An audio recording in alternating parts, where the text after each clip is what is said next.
I call this meeting of the Red Oak Independent School District to order at 7 p.m. Let the record show that a quorum of board members is present and that this meeting has been duly called and that notice of the meeting has been posted in accordance with the Texas Open Meetings Act, Texas Government Code, Chapter 551. All board members are present with the exception of John Anderson. And Mr. Knight, would you give us the invocation? Father, we just come before you tonight saying thank you. Thank you for allowing us to be here. Father, as we have discussion tonight, Father, I just pray that we do it with open minds.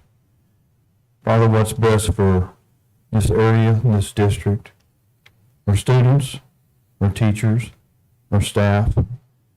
Father, that you give them wisdom, give them understanding, give them compassion. Father, thank you for allowing us to be here again, and we just thank you for everything. Lord Jesus, amen. Amen. Okay, Mr. Knight, do you have your paperwork for the? Okay, Mr. Knight's going to introduce our pledge leader for tonight.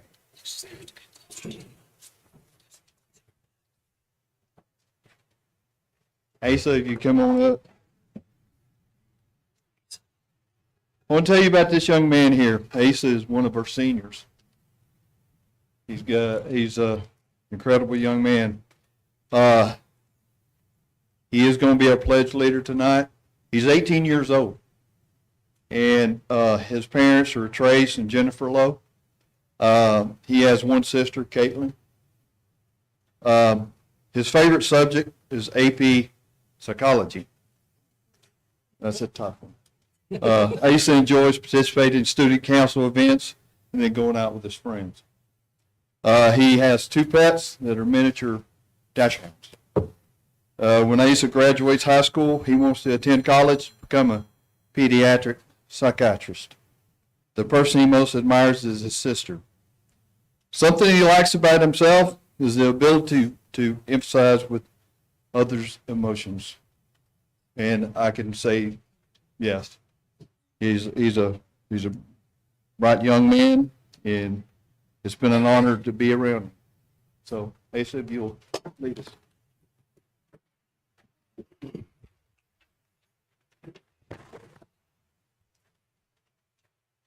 I pledge allegiance to the flag of the United States of America and to the republic for which it stands, one nation, under God, indivisible, with liberty and justice for all. Honor the Texas flag. I pledge allegiance to thee, Texas, one state, under God, one and indivisible.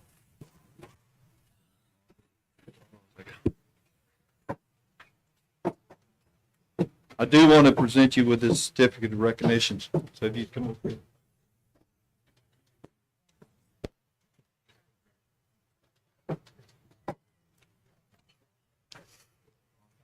Thank you again. Appreciate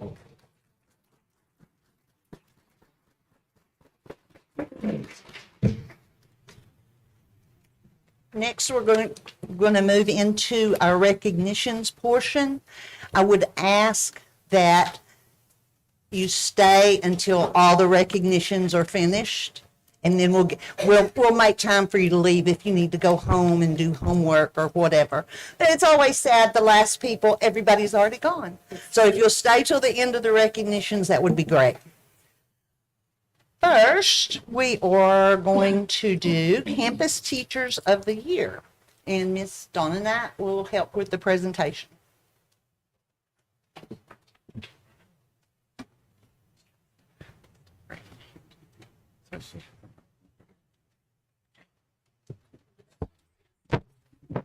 All right, good evening. Every year, each campus in Little Hawks accepts nominations from staff members for their Teachers of the Year. These nominations reflect how each of the teachers exemplify the educator profile of the four talents of the Hawk: prepared, grit, character, and service. Once selected as the Campus Teachers of the Year, they completed information about themselves, which is then provided to a district committee. The district committee then selects our ROISD elementary and secondary teacher of the year, which will be announced in May during our celebration tour. These 2 teachers will go on to be honored by our Regional Service Center. The Texas Teacher of the Year program has honored excellence in classroom education and showcases many outstanding educators whose efforts and examples have inspired students, colleagues, and communities they serve. We are excited to be able to have each of these teachers here tonight to celebrate such an honor. As I call your name, if you will please join us at the front and remain standing as I call everyone up for their award. Our first one, Lil Hawks, she could not be present tonight. Okay, so Eastridge Teacher of the Year, we have Michelle Hatch.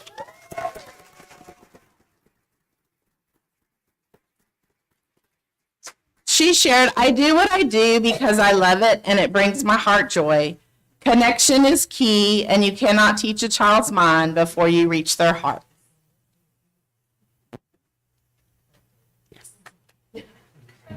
Red Oak Elementary, we have Mary Cushion.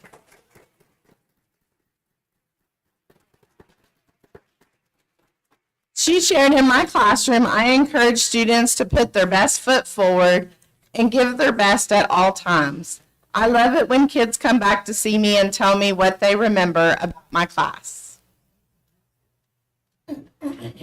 Shields Teacher of the Year, we have Emily Bobnet.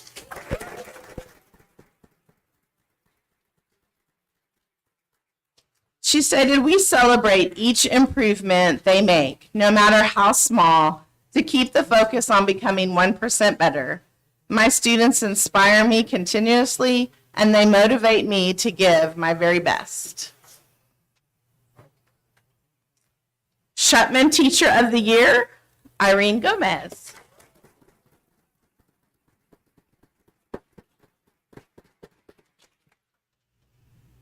The most important thing I can do to impact my students in the community is to love what I do each day, and I do. I love my students and strive to give them positive learning experiences. Wooden Teacher of the Year, Lori Menzel.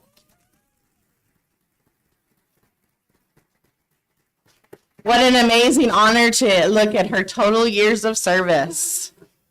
Teaching is something I truly enjoy doing, and the excitement when a student learns to read is one of my most rewarding experiences. I intentionally create a classroom where my students feel safe and comfortable. Red Oak Middle School Teacher of the Year, Cynthia May.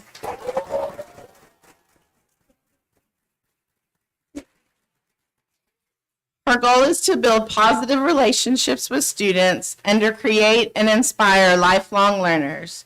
She said, I want to be the example that our students will see and emulate each day. Red Oak High School Teacher of the Year, Paige Bishop.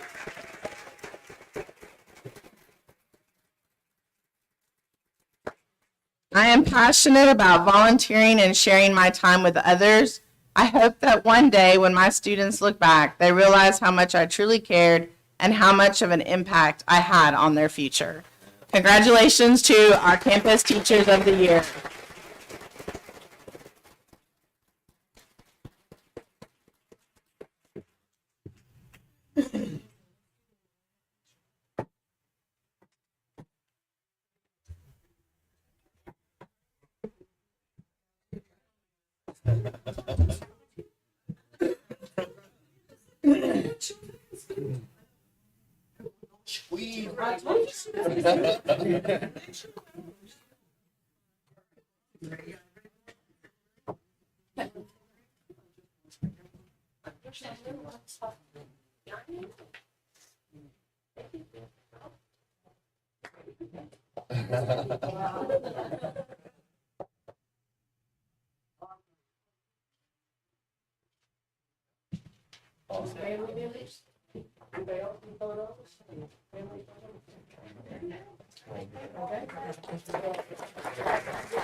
You're up.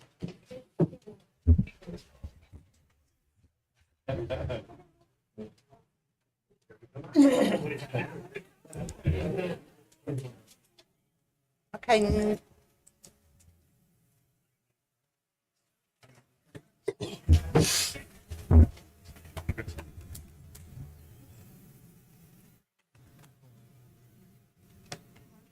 Well, good evening. My name's Chris Anderson. I'm the athletic director here for Red Oak ISD. And tonight we have 4 athletic teams we're going to honor. We have girls basketball, boys basketball, powerlifting, and girls soccer.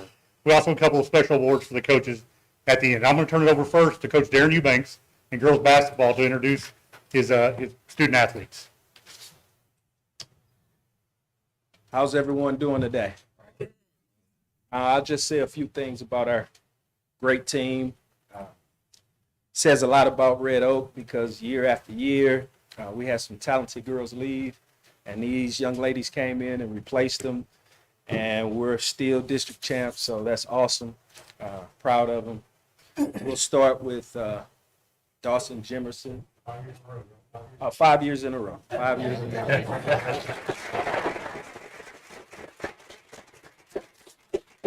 Dawson Jimerson was our offensive player of the year.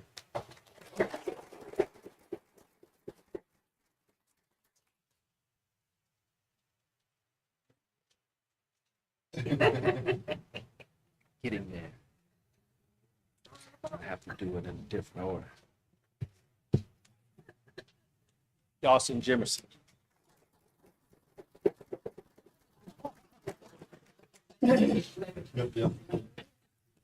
Next is first team all district, Michaela Ballard.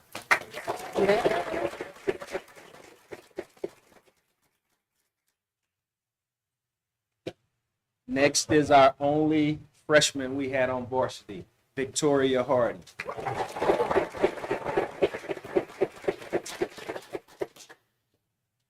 Anaya, you're going next. Next is Miss Anaya Edwards.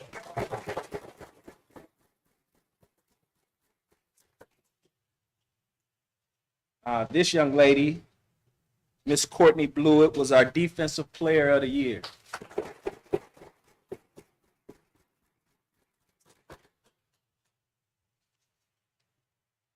First team all district, Tatiana Houston.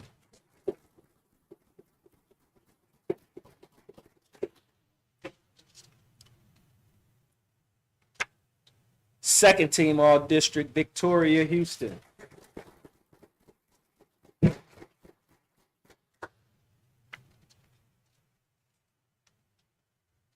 First team all district, Rylan Gilmore.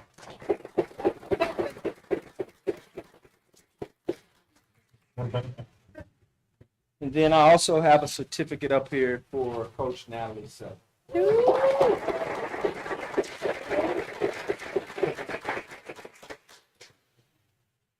Before we take pictures, I also want to honor Coach Darren Eubanks. He was voted by his peers as 14-5A Coach of the Year.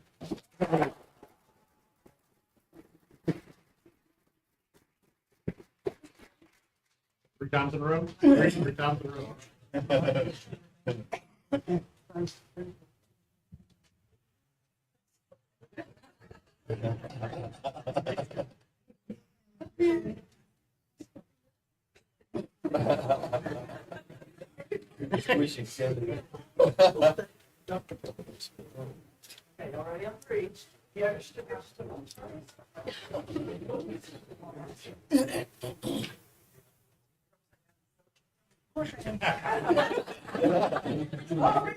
That was a test.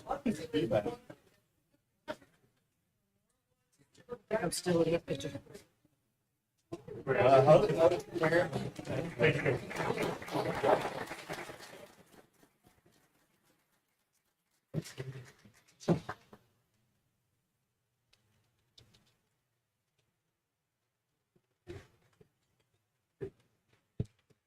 All right, let's say following our next group is boys basketball, and this is Coach Chris Davis.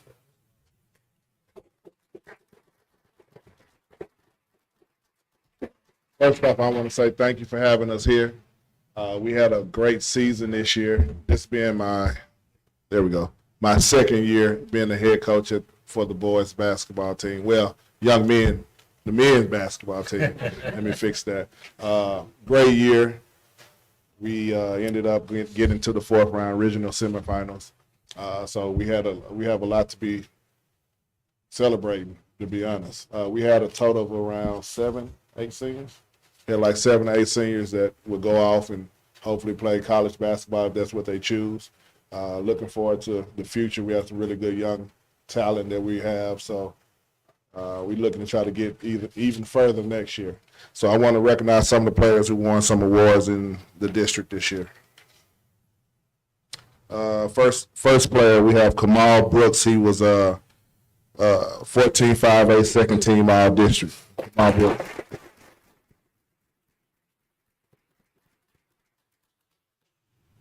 Another player that we have here today, Jaden Murphy. He's one of our seniors, one of our captains, 14-5A second team all district.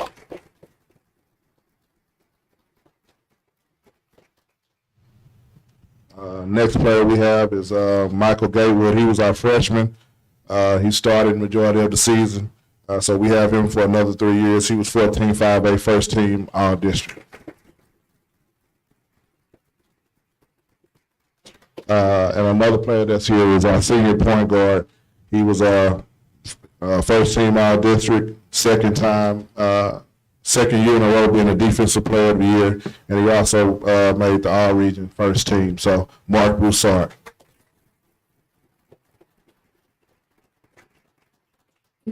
And we had a couple more players that's not here with us today, but as you can see, we got everybody that's here that came. I appreciate all of them coming out and spending their day with us.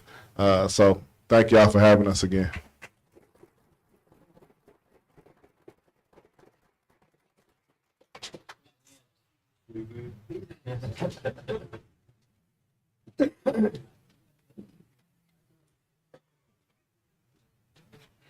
Stand up, Michelle.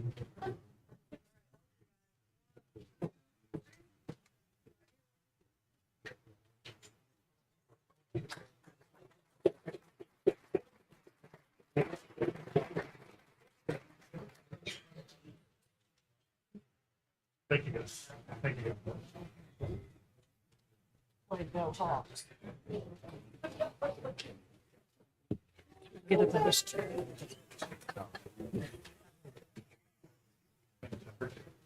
You're over now? All right, come on.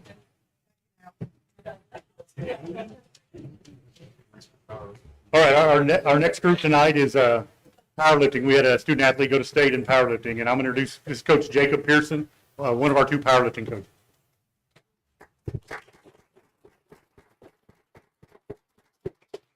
Good evening. I just would like to start off and just say thank you to the community. Thank you to the board of directors, school board, and everybody for giving our athletes these opportunities. With powerlifting, this was a program a couple years ago that was pretty much dead. So the last 2 years, myself and Coach Jensen Jackson, we spent time trying to rebuild this program. We started off with just a handful of students, and now we're up and over to like 40 athletes being in our powerlifting program. So, yes, thank you. Big stuff.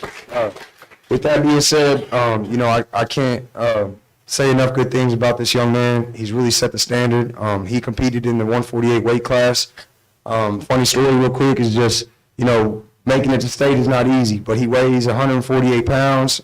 His last attempt in squat was 500 pounds. Whoa. His deadlift was 500 pounds, and then his bench press, we went for 300. So once you get to state, you just got to go for it, and then we just let the dominoes fall from there. So Carlos went, he competed, he showed the standard, put Red Oak on the map, and now I got kids calling every day about wanting to get in powerlifting because they see there's an opportunity. So it's great stuff. With that being said, I'd just like to recognize Carlos Sereno. We tried to look up the history books, and I don't think we've ever had a state powerlifter before, so we're just going to go ahead and say he's the first one.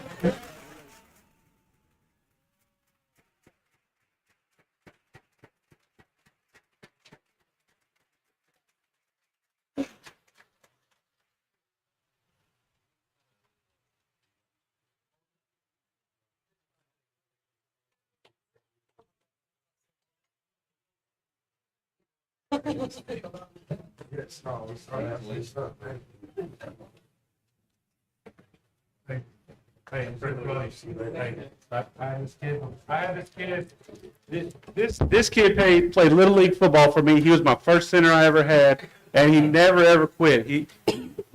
We all, you know, the struggles you go through when you have Little League football and you're trying to figure out who starters are and where you're going to fit and where you're going to do this. That cat never quit on anything. This is a reflection of from when you're this small, bro. You were this small. Always wore number 10 Blackhawk and that 88 at the end. Man, I'm proud. Awesome.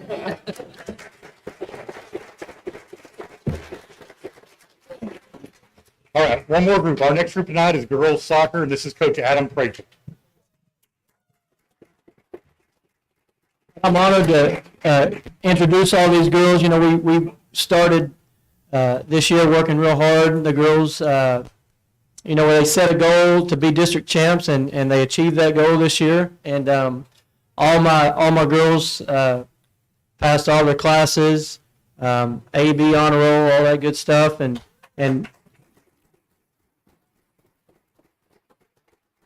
very proud of them. First award is going to go to Samaria Ball. She was our senior senior midfielder. She got the most valuable player in District 14 5A.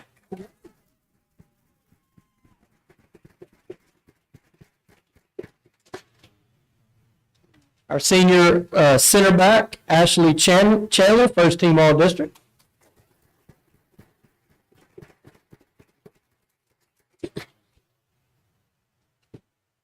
Our sophomore right back, Kara Connor, first team all district.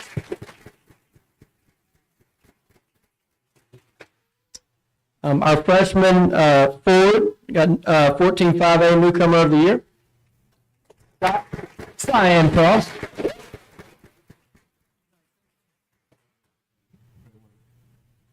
Morgan Maines, 14 5A honorable mention.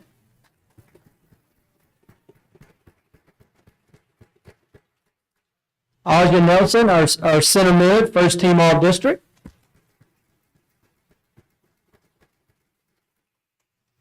Abriana Salas, first team all district, center mid.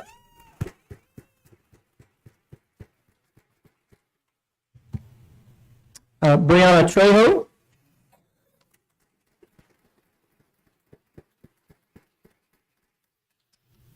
Sierra Johnson, senior right back, second team all district.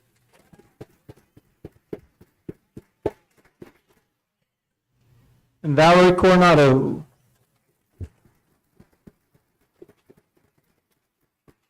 All right, also with Coach Rachel this year, I mean, good teams don't happen by chance. Teams that win district championships don't happen by chance. It's a product of good coaching and good kids. And so Coach Rachel was also selected by his peers as 14-5A soccer coach of the year.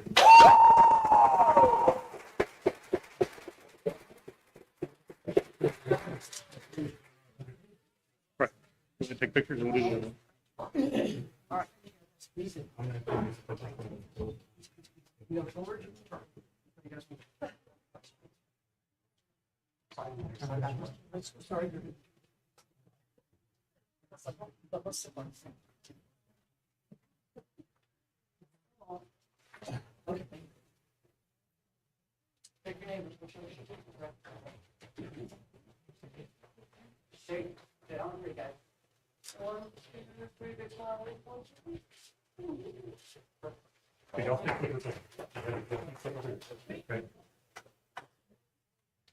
right, we have one more award tonight for Coach Rachel.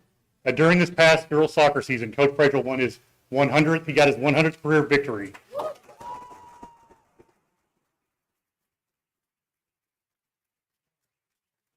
Hey, the great thing about that is all 100 victories have been here at Red Oak High School.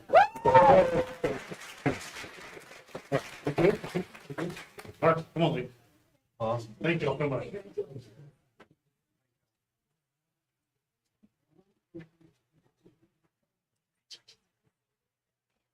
Congratulations again.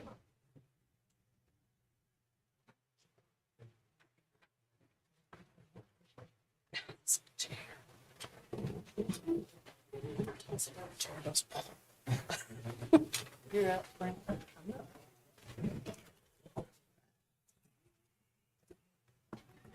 Okay, next we will recognize our strategic planning committee members. Ms. Stanford, if you'll start, and Ms. Story will be helping present.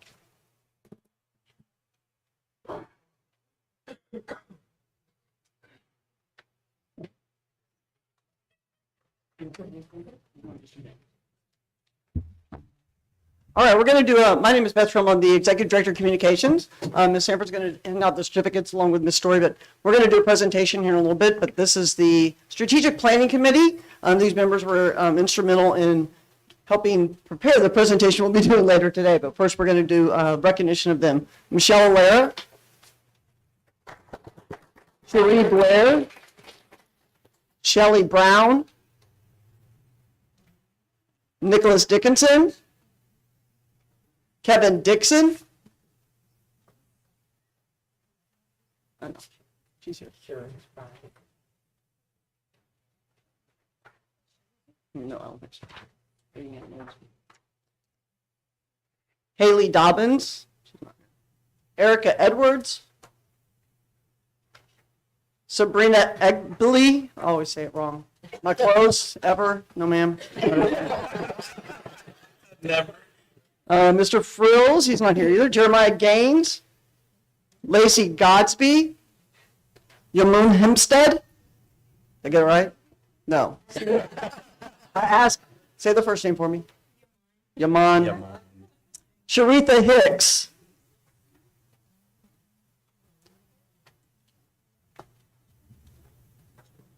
Madeline Hooper.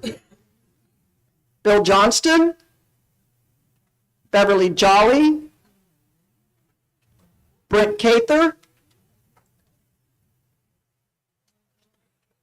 Sean Kelly. Donna Knight. Johnny Knight. It is a big group. Rhonda Landrum.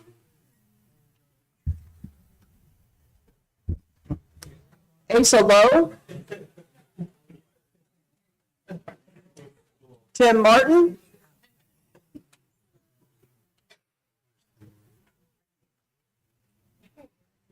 Gabrielle Martinez. Yeah. Cynthia May. We may have recognized her as Teacher of the Year earlier. Tiffany Oliver. Misty Prachel. LaShonda Reed.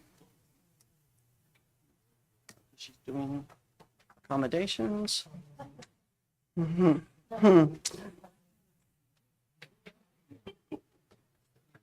Berticia I said that one wrong too every time. Shoto.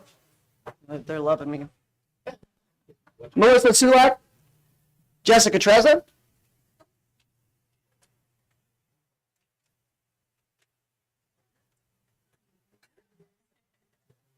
Maria Walker and Sarah Young.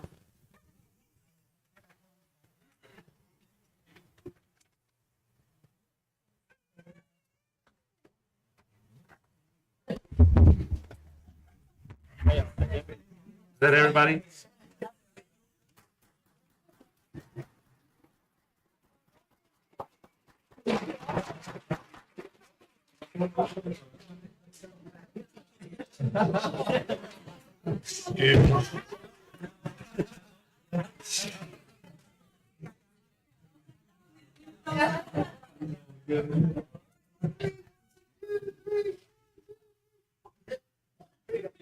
Well, you ain't talking about me the center is.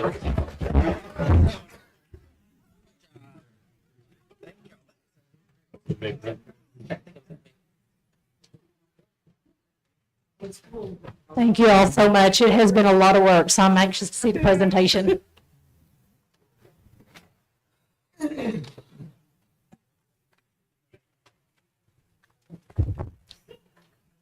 Okay, before we move into our superintendent's report, I'll give y'all 3 to 5 minutes if you're ready to leave now.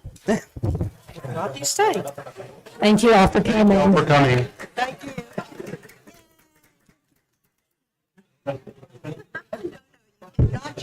Not you, Beth. Can I run to the potty? Yes, yes. See you, brother. Thank y'all. Bye, sweetie. Say hi to Steven.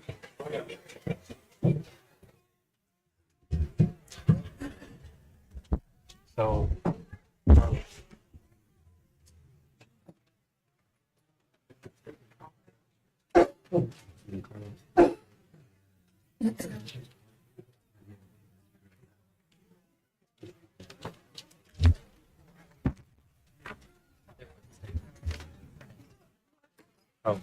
correction. That one?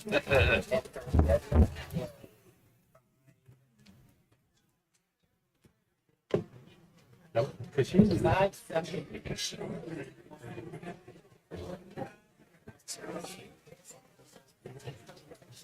in the same. She was in the same kind of way twice as probably. Hey, you're in borders. You're in borders. Keep walking.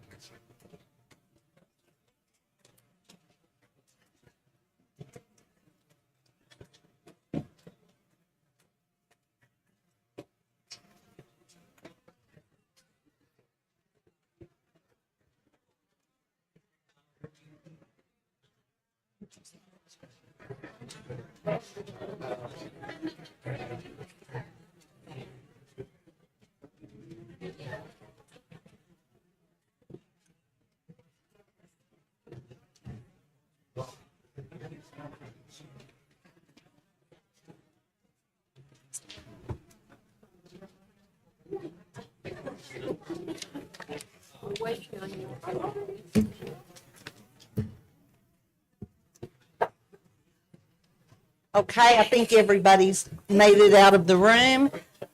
And we are going to move into the superintendent's report at this time. Okay.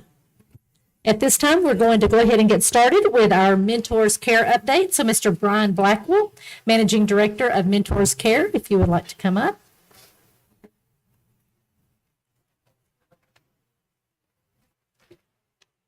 Well, good evening, board.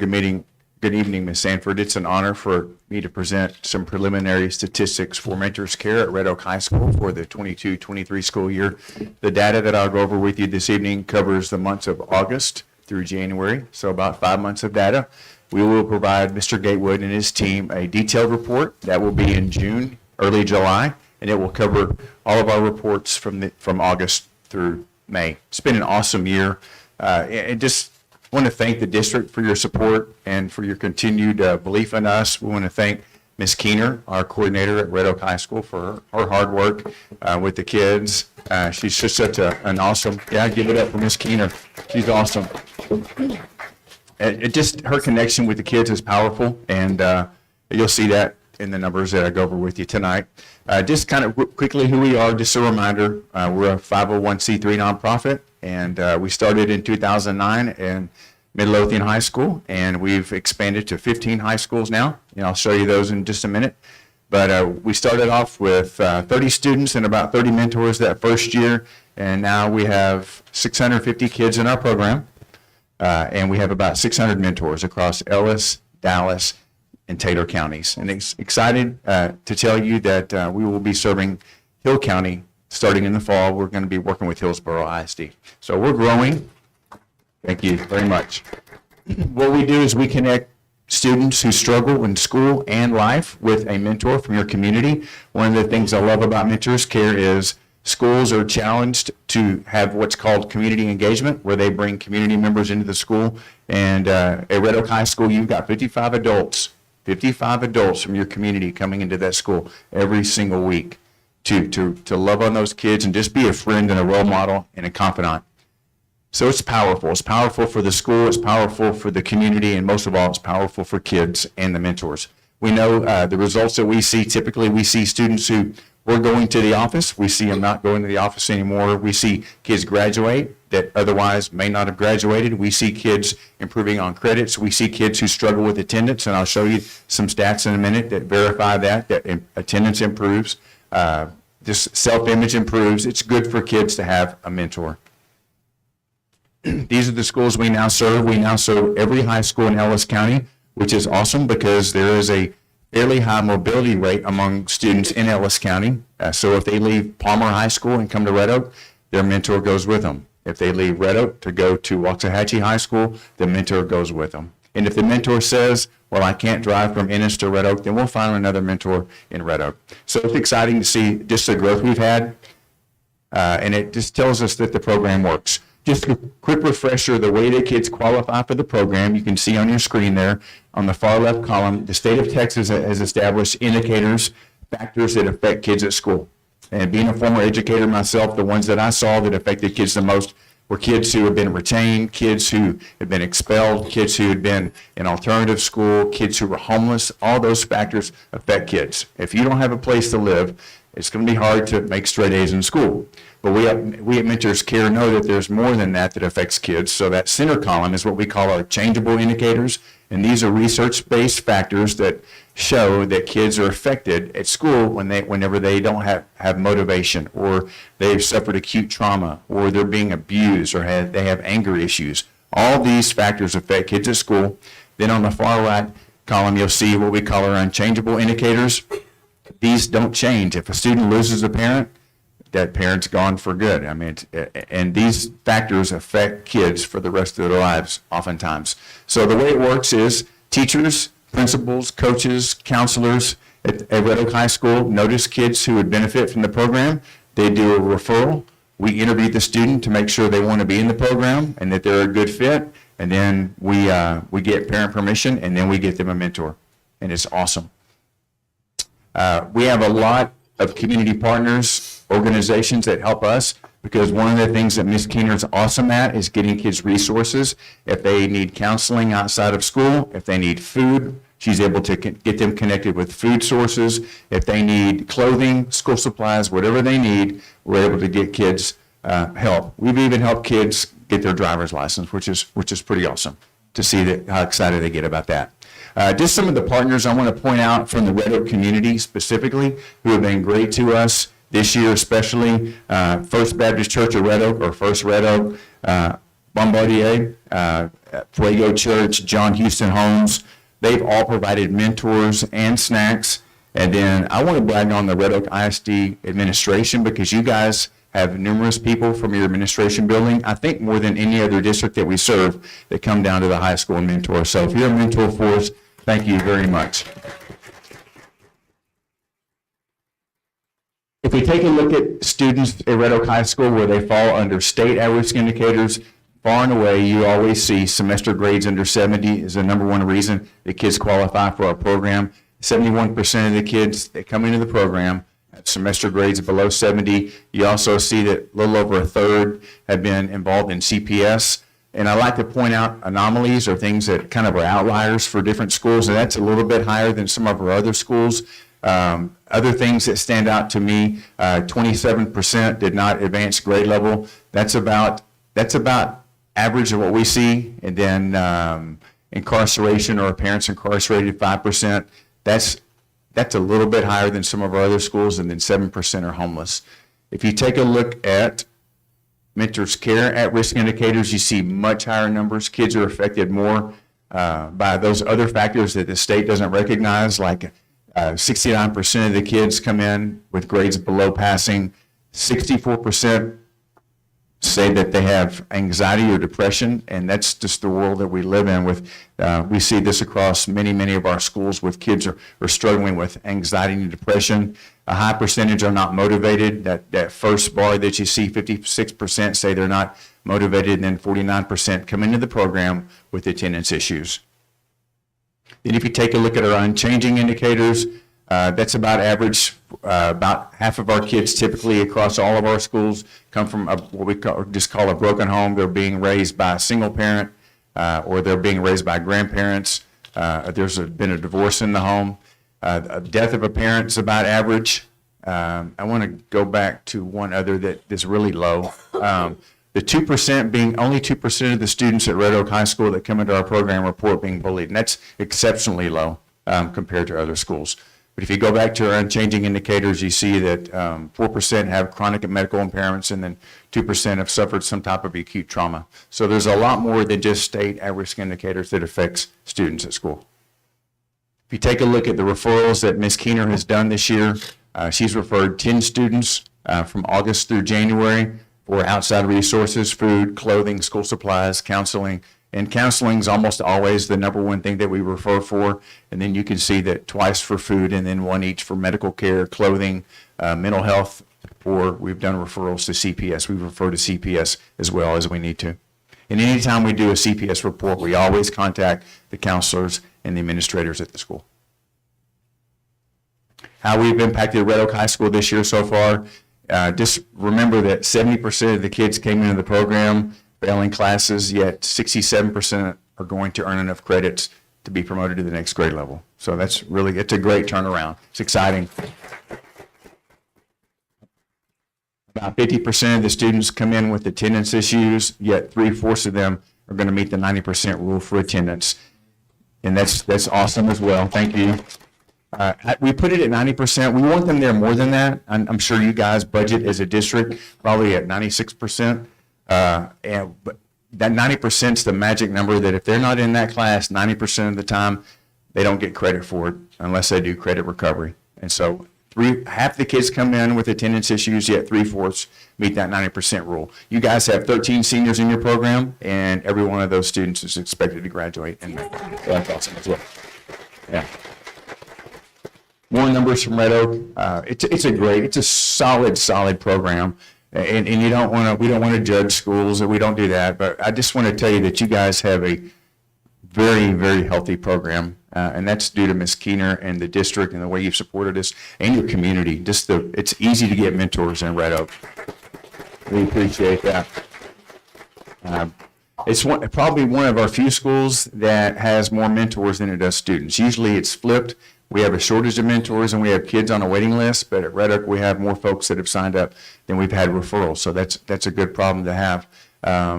Red Oak mentors from August through January volunteered a total of 603 hours, and that's an average of 11.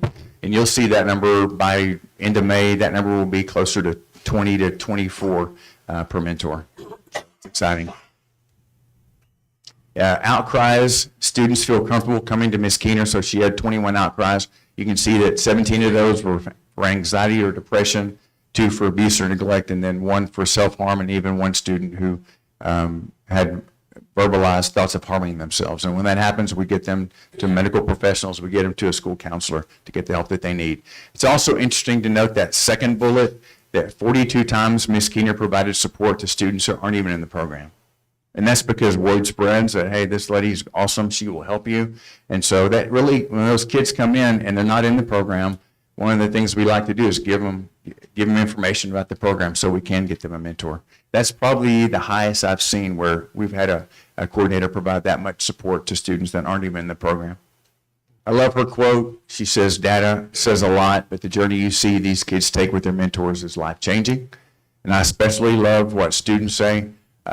First student just says she likes, or he or she, I'm not sure if it's a male or female, but they like Mentors Care because it provides them with someone they feel comfortable talking to. Then the second student says they actually get to talk with their mentor and they have a good connection. So any questions for me about the data or the program itself? I'd be happy to answer those. I'm curious how many mentors we have here with us today. If you're a mentor now or in the past, would you stand up?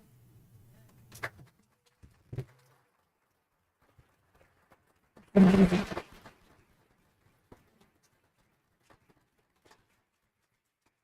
going to brag on Mr. Gaywood real quick, if I can. He's the only principal we've had at all of our schools that's been a mentor. So that's awesome as well. Thank you. We do have Ms. Keener's going to come up and introduce a student and a mentor who are going to quickly tell you their thoughts on the program. Thank you, guys. Thank you.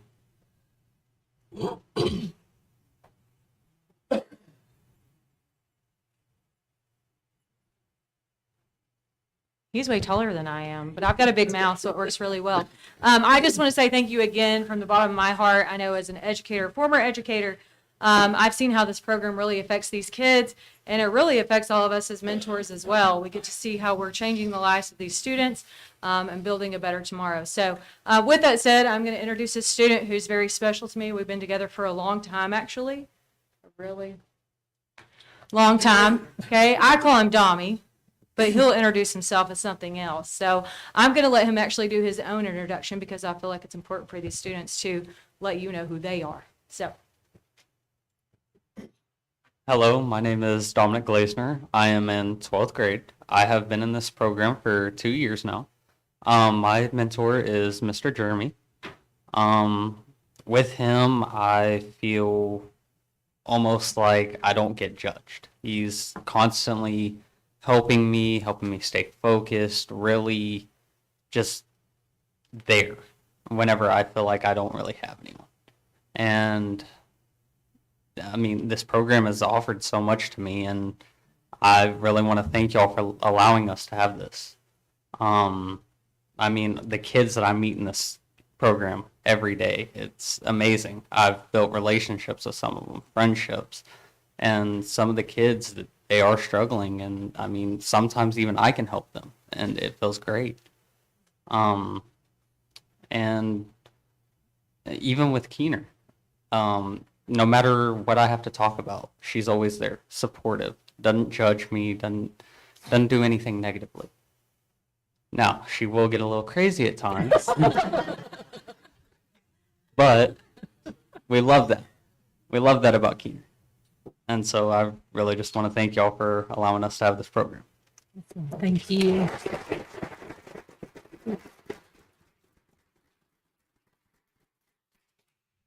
So now I'll introduce our mentor who's going to speak on behalf of the mentors. And like you saw, very many people standing in this room. But what's so special about this mentor is not only is she a mentor to her student and has been a part of the program for a while, she was a mentor to me when I was a kid. And it meant a whole lot to me to have somebody that was coming in young into our community who wasn't a part of our schools but made herself a part of the schools to inspire me to be a better young woman, a better Christian, a better everything, because she was a part of my life and fed into me somebody that I didn't even know. So Amy Douglas is going to speak on behalf of the mentors today. Hello. Well, that was, thank you. That's really the best introduction I could have ever gotten to be remembered for somebody who cared. And that is what I want to tell you. First of all, I'm Amy Douglas, and I want to tell you thank you so much for allowing us to have this program. As you've already heard, but it is so important, not only for these mentees, but this program has meant so much to me. I'd been interested in getting involved for quite some time, but the timing was not right. And the timing just became right in 2021, and just happened also that Keener was going to be part of this, and it just all came together and was so right. I have been a mentor of one young lady for the past 2 years, and which is great because I've been able to focus on her and just spend that time with her. I was a little nervous. I've been out of high school for quite some time. And so, but Jared and I had worked with youth for many years. It's just that you think sometimes, what do I have to offer? I don't know. But what I did was, there's two things that gave me confidence. I didn't focus on what I couldn't do. I focused on what I could do. And I knew that I could just show up. I knew that I could just show care. I knew that I could encourage.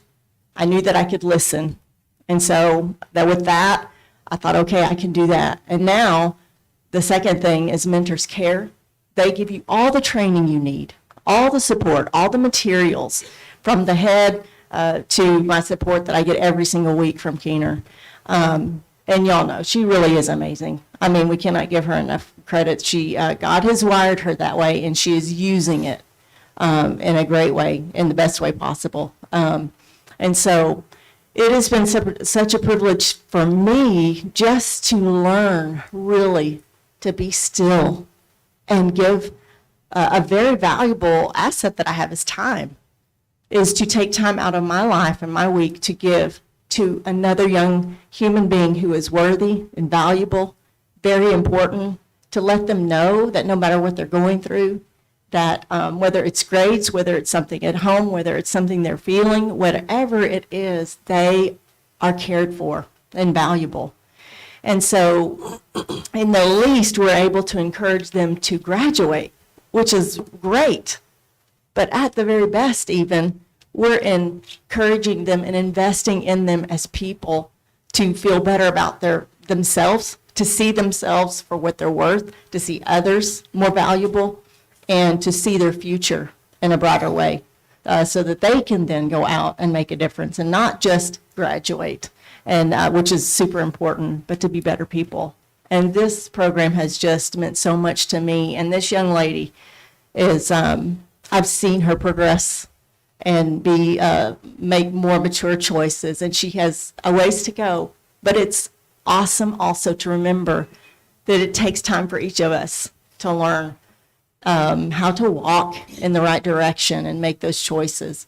And so I just thank you so much for the opportunity. Of course, I thank Keener and Brian. Thank you so much for all who pour their lives into this, and just so appreciative. Thank you so much.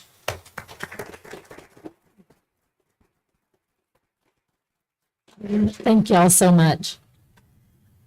We are going to move into the strategic plan report and the executive director of curriculum. Sorry, communications, Beth Trimble. I'm not going to put you in charge of curriculum. No, absolutely not. We'll just let you continue communications. Absolutely not. Board members, again, my name is Beth Trimble. I'm the head of communications for the school district. And today we are bringing you the presentation for the Flight Plan 2028 for the strategic plan. You met the committee earlier, and you will hear from some of them in just a moment. We are continuing with our vision and our mission of realizing our individual students' dreams with the mission of the 4 talents of the Hawk: to be prepared, show grit, character, and service. So when we talked about the beginning of this with our strategic planning process, a successful plan for Red Oak ISD is one that will connect our board goals and our district improvement plan with our long-term district goals for a 5-year plan. It should be focused on people and processes to maximize effectiveness and efficiencies, and we'll be assessing the data annually to modify the plan as needed. The first step when we looked at creating our committee was to look at a diverse group, a cross-section of our community. We had 2 board members who volunteered to serve. We have 4 community members. We were looking for 8 parents. We had 1 who was not able to commit to the full process. We actually had 7 that served the full time. We were looking for 8 teachers. We actually had 7 teachers because we added a 5th to the campus administrators and non-teacher category. And that person is our college career military readiness person, so they're kind of in that gap. But we felt that that was an important one to have. Our current high school students, we had 4 students that served on our committee as well as our central administrators, which was made up of the cabinet. You met the committee earlier, so I won't go through all their names as well, but they are an amazing group. We had 35 that completed the full process. We did have, along with our cabinet, about 12 members that did not miss a single meeting at all, which is a very compact time frame, including the community events that we had. For the strategic planning process, we started out with staff doing some research on our district's population regarding economic, social, technological identity of the district, using our DIP resources, using our board goals as resources. We did some evaluation with the subcommittees when we broke them out and looked at some of the data for that. The subcommittees then by the big rock areas, which is our academics, facilities, finance, communication, and human resources. And then we'll see down the road here, I'll show you in just a second, that the department heads will be developing the strategies to support the goals that the committee came up with. So we did have, as I mentioned, several meetings. The initial one was supposed to be on March 2nd. However, we had a storm blowing in that night, so we canceled our meeting and moved it to Monday. And our committee, not even yet met, was able to pivot pretty quickly and come to that meeting on Monday the 6th instead. We turned around and brought them right back in on Thursday the 9th. We had 2 meetings for the community to come out and express their opinions on what they felt should be part of our strategic plan. We also, after the March 9th one, launched an online survey, and we'll get to that in just a moment. And then we came back on the 30th, reviewed that data, and they started building those goals off of that data and that input. The completed goal statements were done on Thursday, April the 6th, and we packaged the flight plan, this presentation for you tonight, and are presenting it to the board tonight. One of the things that we started out with in reviewing was our board goals. These were established back early in the fall. They had the board set these goals for the superintendent and for the district. And so we have the goals listed up there for early childhood literacy and early childhood math, as well as college, career, and military readiness. We have a student experience goal. That's to ensure those CCMR, which is your college, career, and military readiness, industry certifications are increased. We have community engagement goals to ensure district was connected with the community and partnerships and still communicating transparently and effectively. Resource stewardship goals to prioritize and allocate resources to ensure safety and security while ensuring financial stability and facilities. And then the intentional progress to hire and retain quality staff to ensure the best learning. So as the committee met, we broke into subcommittees, as I mentioned. They started out a process of just brainstorming, just coming up with what list, what kind of things would we like to maybe see in there. Second, they took that survey input and the meeting input that we had in person, utilized that data to decide what things were the priorities of the community as well. And between the two, then they began to prioritize the top goal statements to create the plan. So we're going to get into a little bit about the survey data, the community input from the survey. This is the survey respondents. We had 61% were parents, and you'll note that on those first two categories, individuals could select multiple categories if they were affiliated with multiple campuses or they affiliated as both a parent and alumni. So we let them, so these are going to be over 100%. But the majority was parents, obviously employees, second then students, and our community, alumni, and other. If you'll note, that runs about 19% for community, alumni, and other. I mention that only because in some of the categories you'll see coming up, when someone may be unsure, they're usually not as connected. Our parents and our students and our employees typically are more connected, and so they tend to have more of that insight. And you'll see some of those numbers here in a moment. Obviously, secondary was the highest affiliation with 77%, and then total, and then 46% for the high school, 31% for the middle school. So going through the survey, our first question was really talking about, do you believe that the vision of Red Oak ISD, realizing our individual students' dreams, is clear and understandable? 71.8% said yes, that is. You'll see the 16.1% are unsure. Again, going back to some of those maybe that are not as engaged. On the second question, we talked about the support system necessary. If we believe the entire community is responsible for education. 85.4% said yes, or for the most part. The community input went on to talk about the graduate profile, whether or not the district is achieving the stated goals in our graduate profile. 62.2% said exceptionally well or adequate. Again, the 17.7% that don't know because they're maybe not as engaged. In ranking what we believe is necessary to prepare all students for life after graduation, real life skills had 277 number one votes for that out of the 738 that responded to that. There were 740 total respondents for the survey. It was followed by critical thinking and problem solving. Do you believe that Red Oak ISD offers a variety of programs, extracurriculars, and career readiness to meet the needs? 67.4% said yes, or for the most part. 9.6% said unsure. Do you believe Red Oak ISD provides a challenging, engaging, and relevant, meaningful curriculum? 65.3% said yes, or for the most part. 4.1% were unsure. There's also a large category in that one that was somewhat. Do you believe Red Oak ISD has prepared students for life after high school? 48.1% said yes, or for the most part. 16.7% said unsure. Do you believe the communities that Red Oak ISD serves are growing? 96.3% said yes, that our communities are growing. Do I know and understand the budget process for Red Oak ISD? 42.1% said yes, or for the most part. You'll see that 28.4% said some, and a large percent, 28.7%, said no, they do not understand the budget process for the district. Do you feel the district is fiscally sound to maintain quality educational services? 70.8% said yes. 29.2% said no. Do you feel the district is prioritizing financial resources appropriately? 58% said yes, or for the most part, and 13.4% said unsure. and about an equal number of percent said no. Do you believe Red Oak ISD is successful in recruiting and hiring quality employees?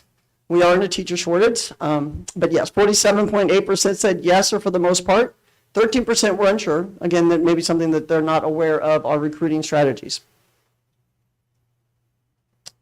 In the retaining of quality employees, 36.7% said yes, and for the most part. 24.1% said somewhat, and 16% were unsure.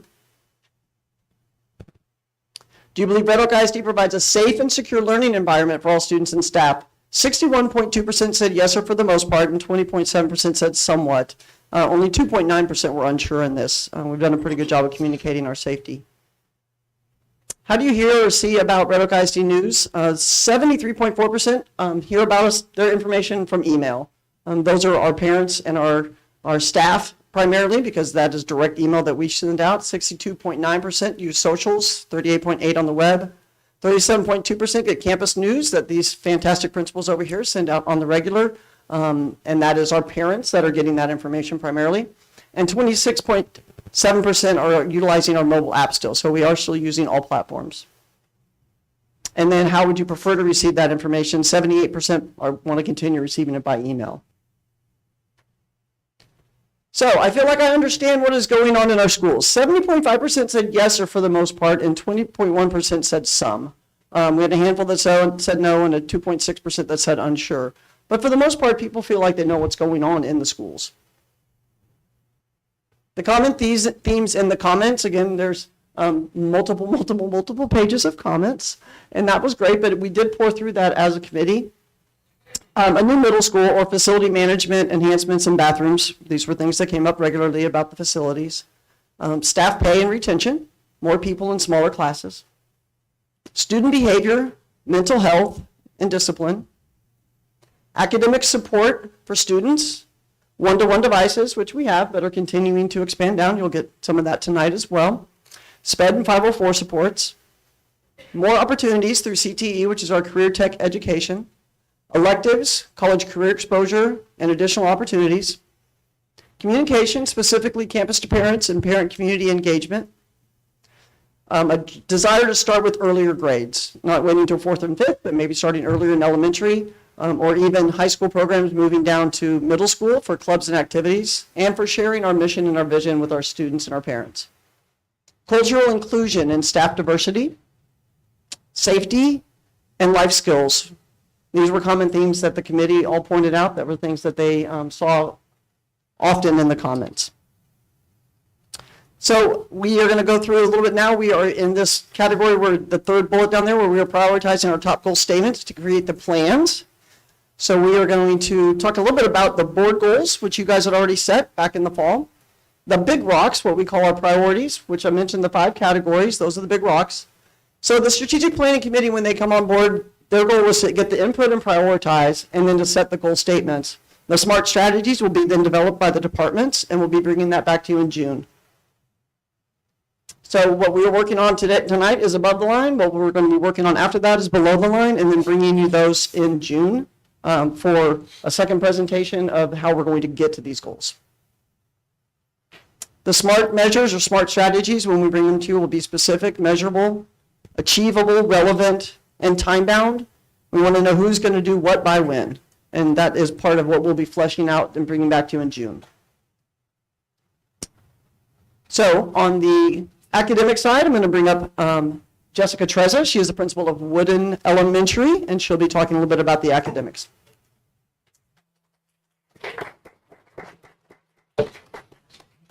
Good evening. Like Beth said, I'm Jessica Trezza. I'm the principal at Woodin. I appreciate this opportunity. It's been a great year for me, being my first year, so I appreciate this opportunity.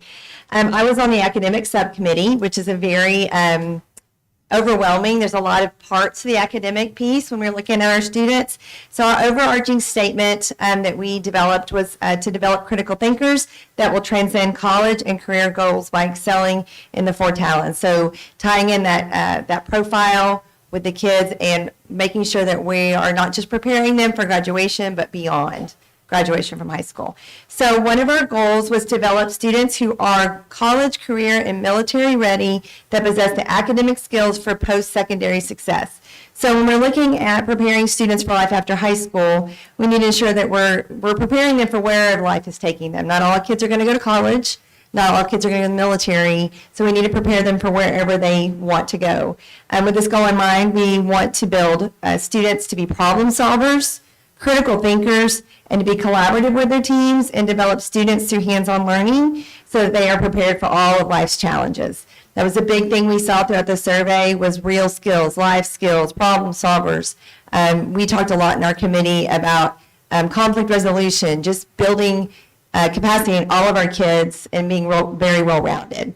So that takes us to our second goal, equipping students to be well-rounded with interpersonal skills to manage day-to-day challenges. Like I said, we've received a lot of feedback in regards to the need for emotional well-being and interpersonal skill development during school and again for life after high school. So through this goal, we can teach students to advocate for themselves, learn to be comfortable in their own skin through coping tools, self-awareness, responsible decision-making, etc. So if you look at 3 different levels with elementary, middle, and high school, at the elementary level, we would work with students to understand empathy, putting themselves in others' places, teaching manners, self-calming, coping skills, conflict resolution. Those are all really big needs of our youngest Hawks. At the middle school level, we would work with students with eye contact, more conflict resolution, lots and lots of conflict resolution for our middle school students. And then at the high school level, we would work on building professional skills, soft skills, interview skills, how to create resumes. This was communicated by 271 votes on the survey for critical thinking and problem solving. So we feel like that's really important. This is all just building capacity and the needs of our students and educating the whole child. It's not just about academics. And then our third goal is to educate students in meaningful learning. That includes a variety of instructional strategies. So for this, we feel like we need to ensure that teachers are equipped to meet the needs of individual students. So when we look at this, SPED came up in 504, we look at our advanced academics. It's not just about our lower kids or struggling kids. 65% of the people who took the survey believe that Red Oak provides a challenging, meaningful, and engaging curriculum, but we need to increase that to a higher percentage. We can do this through professional development of our teachers, learning that all students learn differently and how to reach the needs of those students, using time and strategies to really get to know students with interests and learning styles. Teachers should be open-minded to different ways of delivering instruction. We're passionate about our content as teachers, but also making sure that delivery is relevant for students. Technology integration, using technology to enhance learning and engage students, not just replacing a worksheet with a screen, and giving teachers time to practice how to use the technology before using it in the classroom. And then in PLCs, or professional learning communities, using that time purposely to grow us as educators, a community of learners where everyone has something to share. Lead Forward is a tool that's great, playlists for teachers to use.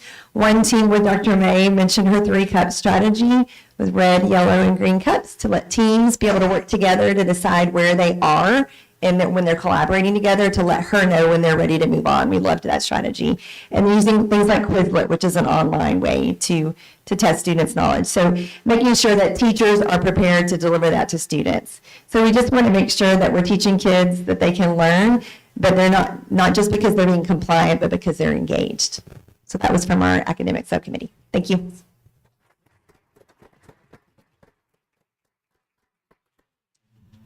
Next up, we'll be hearing from Brent Cather. He's an instructional coach at the high school.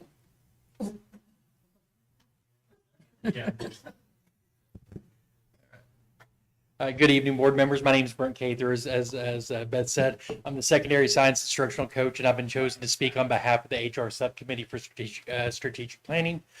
Our subcommittee encompasses a very diverse group of community members with various experiences and I just lost my spot already, and cumulative knowledge, sorry. During the creation of our plan, we viewed other district strategic plans, reviewed our own community and district surveys, and dove deep into our own independent study to identify areas of HR that would benefit the district on the largest level. We came to a consensus that the 3 targeted areas would be compensation, retention, and recruitment. which is the intentional progress to hire and retain high-quality staff to ensure best learning. The three goals that we had, the first one to attract, engage, and retain top talent through competitive compensation packages. In speaking with Ms. Lauria, we are doing a great job at that already, but of course there are tweaks that we can always continue to make with it. Second goal, to foster a supportive and inclusive work environment through differentiated strategies that promotes employee retention. We discussed during our community meetings, making sure that we're sending out surveys to our teachers and identifying areas that we need to address with them. Again, there's a big difference between what each, varying on experience levels, what teachers need to help them feel like they have a home. And then finally, develop innovative and targeted recruitment practices that meet the diverse district needs of all employees.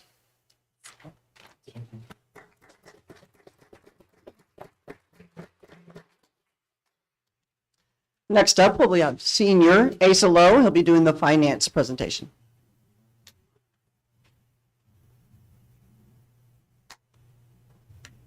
Good evening, board members. My name is Asa Lowe, and I was a part of the finance subcommittee. So what I've learned at the beginning of the finance committee is that the financial report that the district has is a very long book. I think it was around 200 pages of data over the past few years, and I can understand why a lot of people might not fully understand the financial data because it is a lot to look at, and some people just don't want to. So one of our, the main thing, our philosophical statement was to maintain fiscal stewardship and accountability to ensure financial stability and transparency. And we want to do that by supervising the proper spending of the funding. And we use the right processes that are being followed for the spending and for accurate record of the spending, which I believe so far that the Finance Committee has done pretty well on that. And I believe that Dr. Johnson has an award-winning financial plan. So some of our goals, the first one was to ensure fiscal accountability and responsibility of resources to support the district's mission. The second one was to ensure fiscal integrity by creating and maintaining a sufficient operating budget for the everyday operations of the district, which I feel that they have done so very well because we still go to school. And the third was to educate the stakeholders about the public education financial system and funding of ROISD through regular and transparent communication. So the basics of this committee was to make sure everyone understands where the money's coming from and what it's being used for, and that information is accessible. It's just a lot to break down and understand.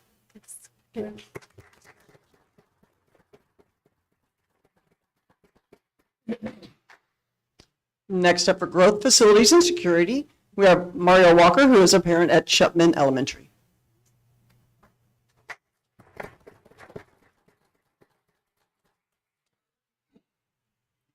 Good evening. My name is Mario Walker. I have currently a second grader, soon to be a kindergartner, and some years later, another child. So our subcommittee focused on growth, facilities, and security. A lot dealing with inside of one subcommittee, but our biggest priority was to prioritize and allocate resources to ensure safety and security in appropriate facilities. We realize again that encompasses a lot, including the technology, the safety, the facilities, everything. So the first priority being provide facilities to accommodate for current and future growth across the district.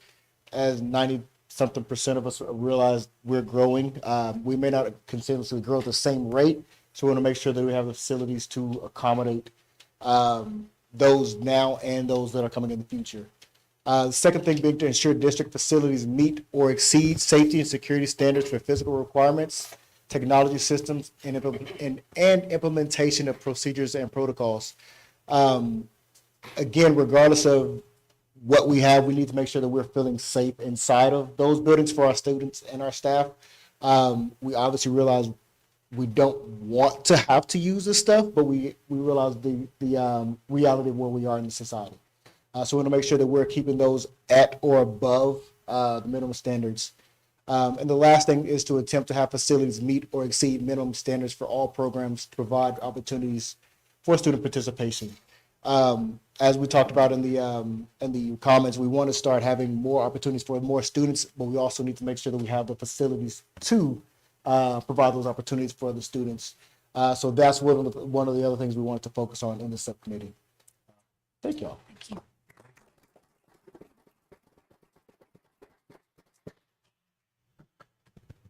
And our final subcommittee will be communications. That will be presented by Kevin Dixon, who is a parent at the high school.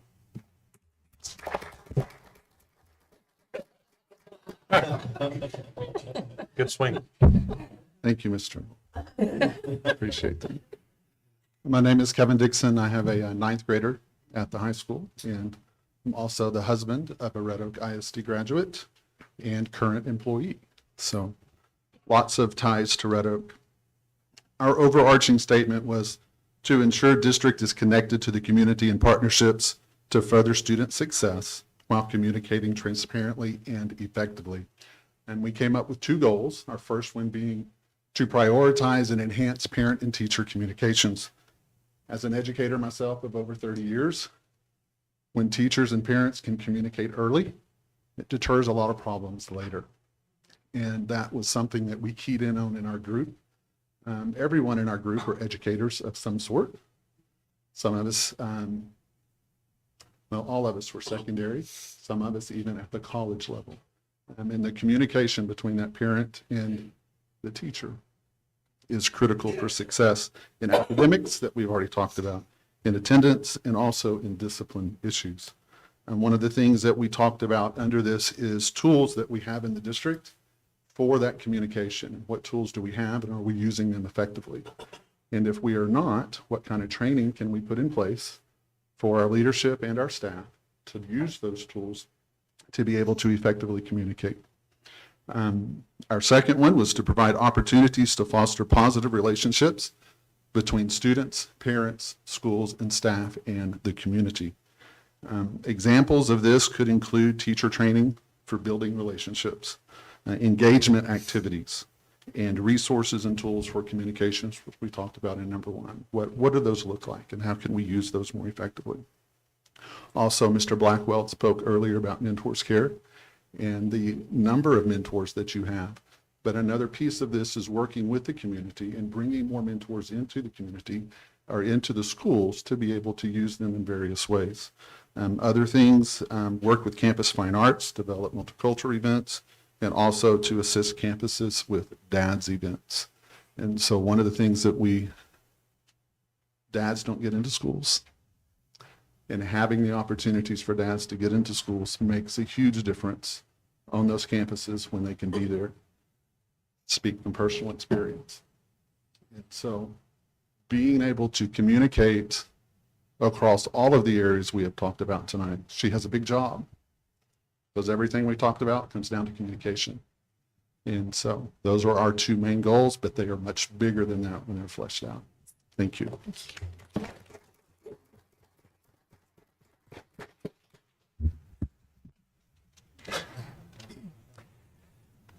So back to where we are now. As you've heard, the 5 areas have numerous goals embedded within them already developed by our strategic planning committee. The SMART strategies and the action steps will then be developed by our departments in-house, and that will be coming back to you guys in June for a second presentation for us to bring to you to the board. So at this point, if you have any questions, I'll be glad to entertain them. I don't have a question, but I just want to thank everybody that did come to the workshops, because it did take a lot of time out of their busy schedule. I know for my own self, I'm kind of busy myself. So, but I do want to thank the administrators that took time to bring us the knowledge, because there were even things that, even though I've been employed with the district and I've graduated from the district, yes, I said that, and now on the board, I even learned things that I didn't know. So there's always something more to learn from Red Oak ISD, no matter where you are in the community, and we value community input. So again, I thank all of you that came to the meetings, the participants. In my committee, we have a future president of the United States that was in our committee, so I guarantee she will be president one day. There you go.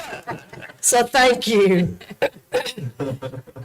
I want to echo that as well. Ms. Trimble had a big job putting all this together and all of the cabinet being involved, and they gave homework. They gave the committee homework to go through and look through the data. So, and they did that. They looked over the survey. It was a lot of work in a short amount of time, and so I echo that. Great job. They did a great job. Just one other comment is, Asa, you're correct. There's a lot of pages that financial. I had the privilege to serve with Asa on the financials, and it takes time. It takes a lot of time, and we had folks that were willing to do that, and we're so appreciative of it because I think that shows a lot about Red Oak. Absolutely. Thank you. All right, thank you. Okay, thank you, Ms. Trimble. Thank you. Okay, next up, we have Brent Stanford, Executive Director of Support Services, is going to come up and give us an update on transportation. Very important. Good evening. Good evening. And he's a new granddad. Yeah. Yay, Jacob. It's a great club to be in, and I do have pictures if you need. Just have to have. We'll get started on the. Oh, okay. We'll get started on the. We'll get started on the transportation report. Staffing, we have 59 current staff at 6 administrators' office and dispatch, and this is the first time in probably several years that we're fully staffed in the office. And so really looking forward to working with that group and getting everything back on board and just really getting organized and getting it moving forward with all the growth that we're occurring in transportation and all the new students that are riding. We have 3 service technicians, we have 40 drivers and 10 monitors. Right now, we have 3 driver positions available and 4 monitor positions. We have 45 traditional buses. It's a 72 to 77 passenger. It just depends on what make model you buy. Some are 72, some are 77. It's just they're sitting 3 to a seat to count that. We don't really do 3 to a seat in our buses because the kids don't fit. Ranging in year models 2004 to 2023, we have 19 from 0 to 5 years, 12 5 to 10 years, 2 10 to 15 years, and 12 15 years or more in service. So our average age of fleet is 7.9 years, and we're continually turning the fleet over every year thanks to the board and all y'all that y'all do for us. We have 30 on the regular routes right now. We have 9 on spare, that's route and field trip buses. We have 4 local route spares and then 2 shuttles only. We have 2 of our older buses that are just used to shuttle kids from the high school to the middle school. And we would never put those on a route at all. They're just used for that. They're real good running buses, but they're not used for anything else but that. We have 11 ADA accessible buses at 16 to 35 passenger capacity, ranging in year models from 2006 to 2019. We have 8 from 0 to 5 and 3 5 to 10. So our average age of fleet there is 4 years. We try to keep at least 1 new bus each year. It's a smaller fleet as far as that goes, but we don't want these breaking down on the road. We have precious cargo on all of them, but especially these. We have 9 on daily routes and 2 are reserve units. We have 3 small non-CDL buses. That's a 14 passenger or under. One's a 2010, one's a 2014, and one's a 2017. Then we have 7 Suburbans, 2 2014, and 5 2021s.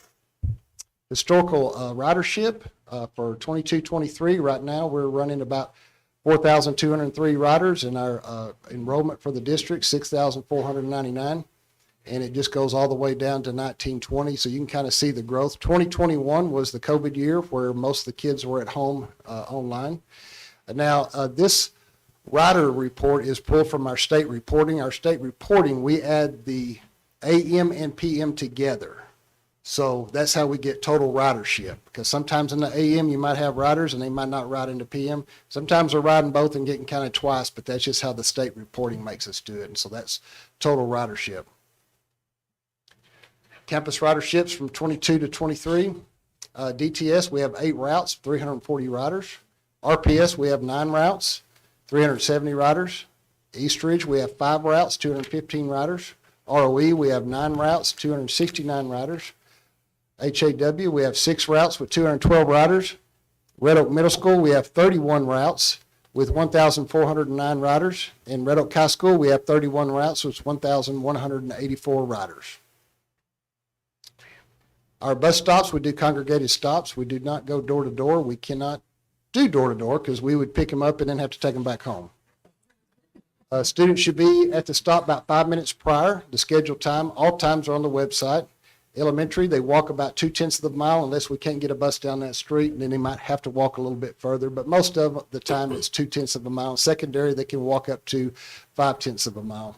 Only exception is for buses aren't able to navigate the road. So communication with parents, we have this live route information we've had for several years, and it's really worked really great. It has cut down on some of the phone calls into transportation from parents. They can get on our app, and this is available there, and they can see what route their student is on, and then they can see where that bus is in progress. Once that bus reaches 15 minutes delayed, we will put something up there that says bus is 15 minutes delayed, so they'll know that we're still in progress.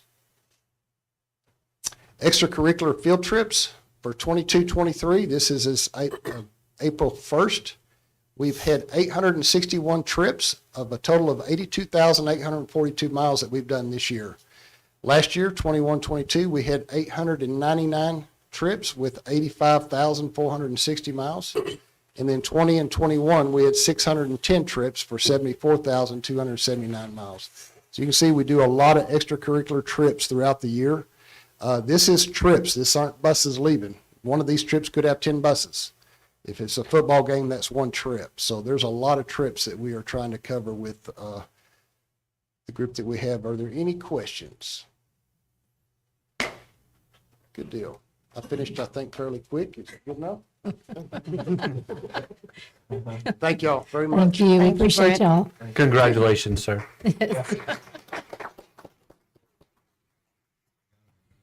Okay, and I just have a few more things that I wanted to talk about, just to recognize. We had 2 students placed in the Region 10 Spanish Spelling Bee. Abraham Herrera from Wooden Elementary placed second for the 4th and 5th grade division, and Haley Contreras from Shepman Elementary placed third in the 3rd grade division. Very proud of them. First time for the Spanish Spelling Bee, so very proud of those students. Also, our Red Oak High School Band earned the following at their recent UIL competition. Concert Band earned all 1s. Symphonic Band earned an overall 1 on their UIL performance and a 1 on sight reading. And Wind Ensemble earned sweepstakes and earned all 1. So that's quite an accomplishment for all the bands there. Congratulations to our Red Oak ISD Community Partner Academy graduates. Karen Anderson leads that partnership, and they completed 6 half-day sessions to learn more about Red Oak ISD operations. They toured facilities, and they met with campus and central administrators. If you have not ever seen that, it is amazing. You can learn something that you didn't know about the district. It's a great opportunity. The Red Oak ISD Community Partner Academy is open to Red Oak ISD citizens and or Red Oak area business owners that want to build an understanding of the school district, and the application window is going to be opening in late August, early September, and that is every year. So make sure if you're interested that you watch for that and apply during that window. Red Oak High School senior Dylan Brown, exciting, committed to Southwestern Christian University to play collegiate softball. So big congratulations to Dylan. Also, if you get on our website or you get on our social media, you would have seen Red Oak High School recently held a college fair with 21 colleges attending to showcase their programs and answer questions. The hallways were full. There was lots of kids everywhere. Students were able to chat with representatives and gather information about each college, and this was an invaluable opportunity for our students. It makes it real. I myself had a senior who was going to one college, and we outfitted the dorm, and then at Christmas had to sell it all because one of these events changed his mind and he went a different direction to a different college, and he was better for it. So I was real tickled about that. So these are very, very important. We have results from the Ellis County Stock Show. I'm going to have Mr. Sebring do that in just a few minutes. They had a lot of placing on that. So he's going to be reading. I told him he's better at the names of the pigs than I am, and also better at the names of the students. So I'm going to have him read those out here in just a few minutes. The next town hall meeting, please mark this down, is going to be Thursday, April the 20th at 6 p.m. at Shields Elementary. So please try to join us and learn more about the bond election. It's your chance to express your opinion and ask questions. A lot of people were confused, I think, at the last one, thought it was at 7. We had some come in a little bit late, so make sure you mark that down. It starts at 6 p.m. And please remember that early voting will begin on April the 24th. So at this time, I'm going to turn it over to Mr. Sebring. He's going to talk about our agricultural accomplishments. So good evening. Every year, the last week of March, we have our Ellis County Livestock Show and Rodeo. And this year, Red Oak FFA had an amazing year in all levels. Our students competed at local and state shows throughout the 22 and 23 season school years and placed entries in top spots at every show.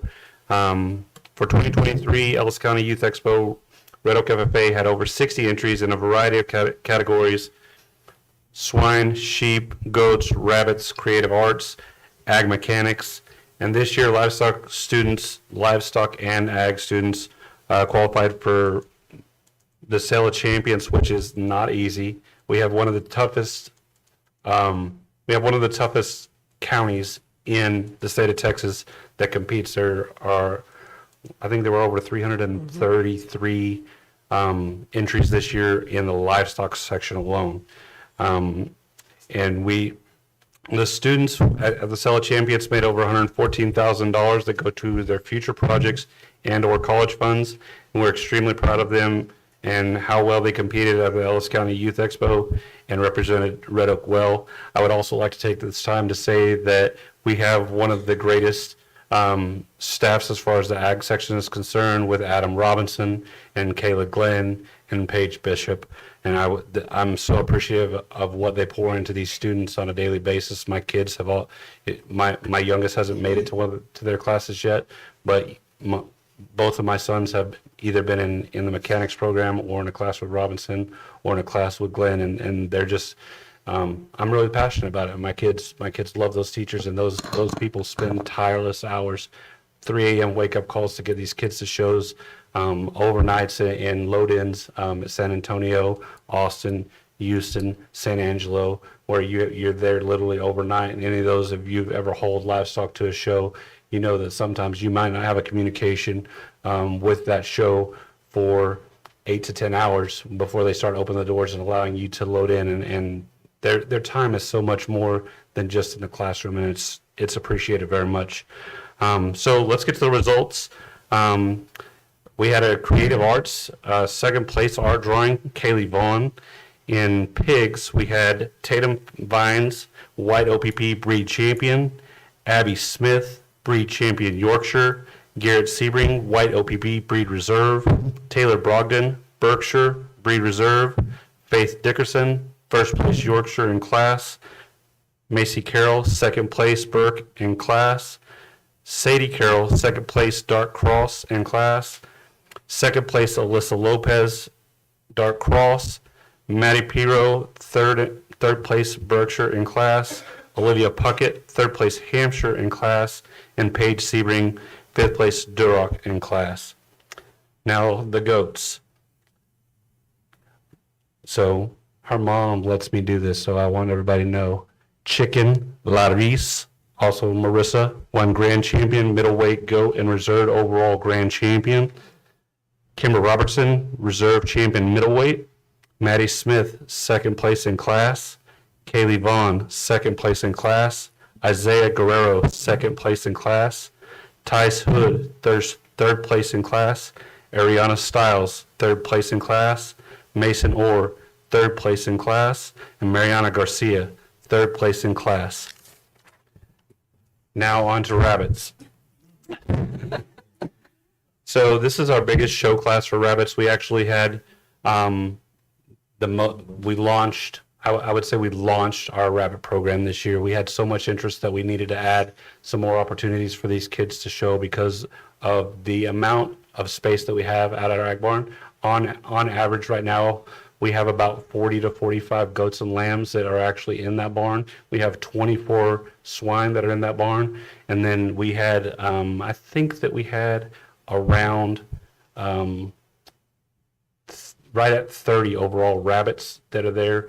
And the way that rabbits are done, they're either done as individuals for best of breed, and then you have a market meat pen set that you show in a class of 3.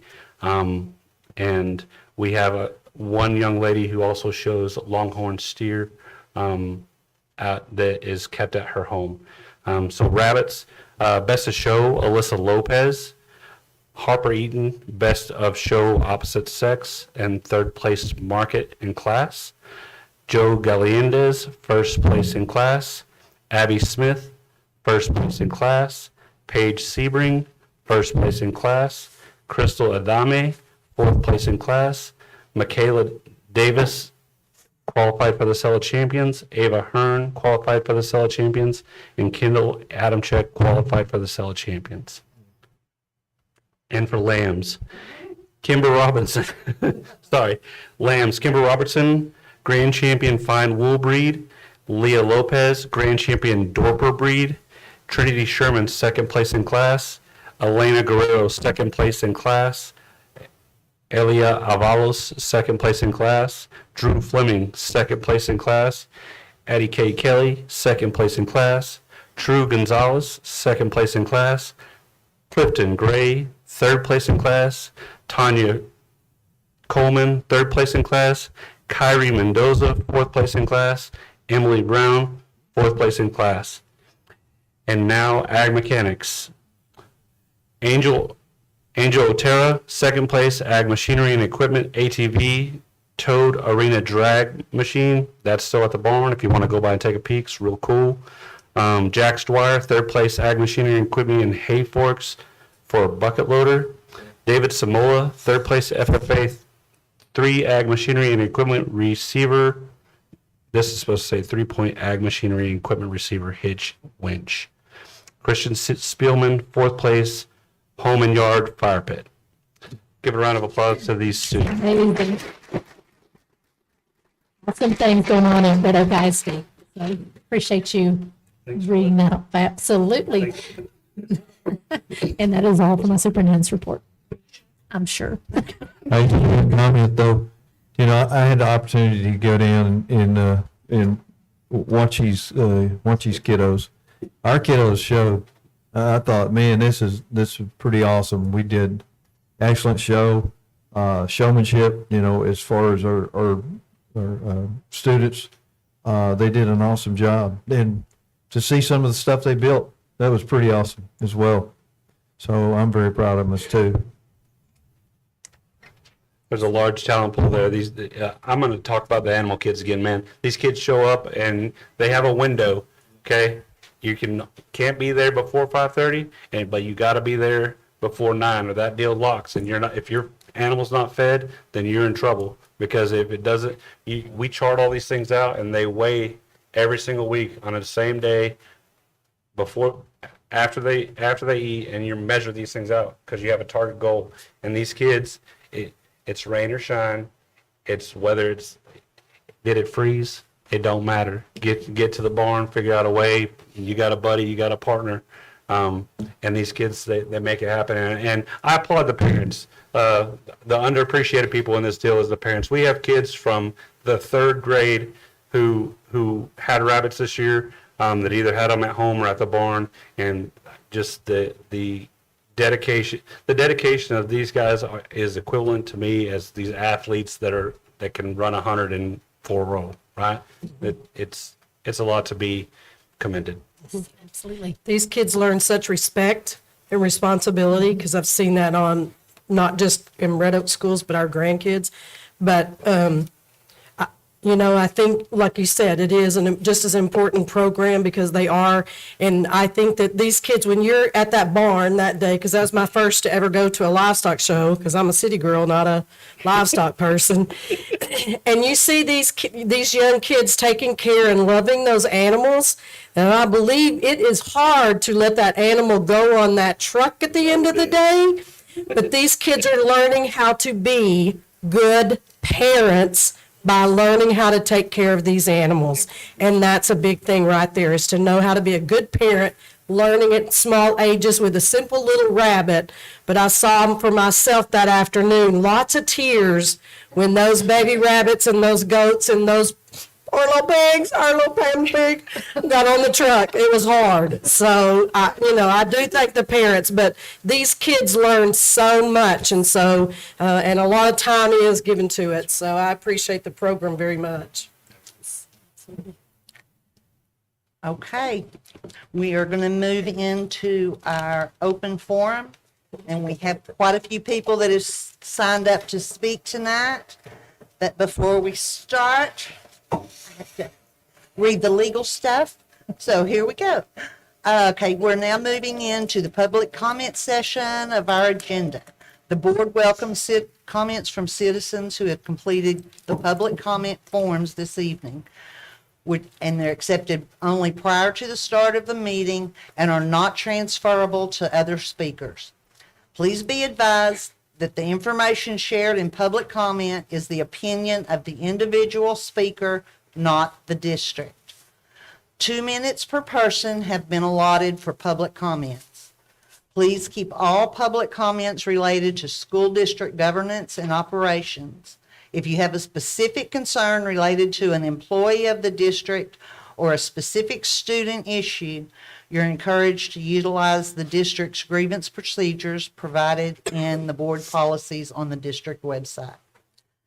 Finally, remember that the board may not discuss or act on any issues that are not properly posted on the agenda.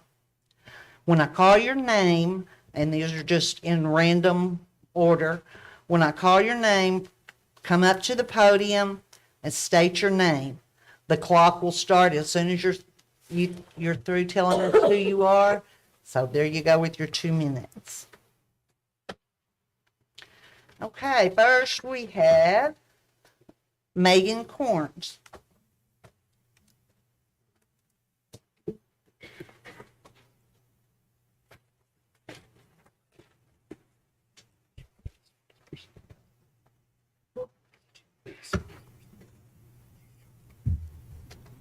Good evening, I'm Megan Corns. I am a product of public education. I'm the daughter of a public educator, and I'm the granddaughter of a Church of Christ preacher. So when I determined my career path, I knew that I either wanted to go in mission work or I wanted to go into public education. And so, being Church of Christ, I'm a girl, so I went into public education. But there are a lot of mission fields that I've been a part of. I've been part of a mission field in a second grade classroom. I've been part of a mission field in a fifth grade class, a sixth grade class, a junior high assistant principal, and a principal of an elementary campus. I've been in a lot of mission fields. What I didn't expect joining public education was to be on the battle lines. And that's where we are right now. We have a lot of good people doing amazing things in public education. We get a bad rap, but we're doing a lot of good.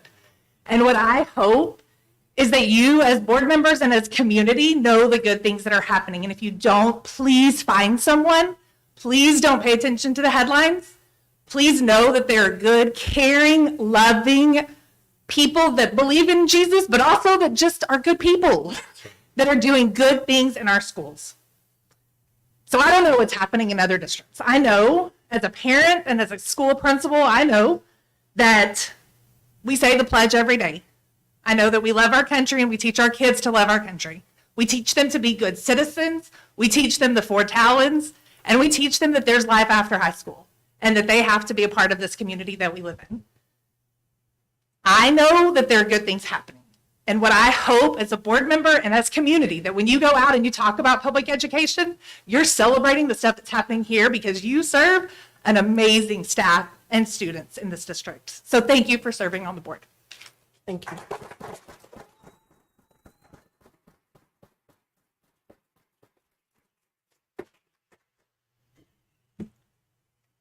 Next we have Alexis Corns.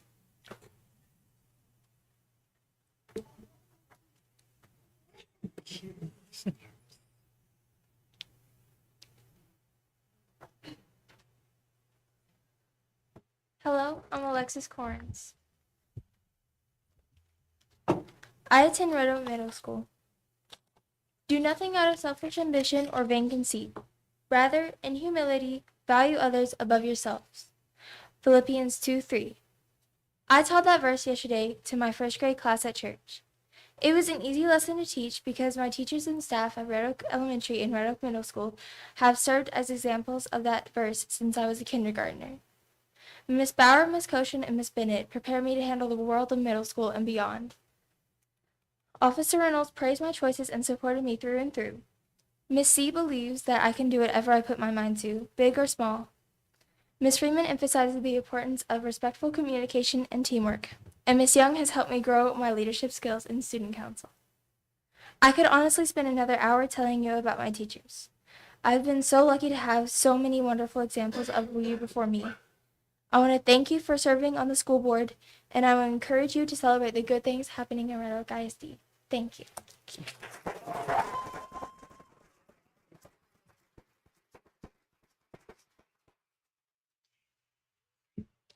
We have another Corns, Mr. Lucas Corns.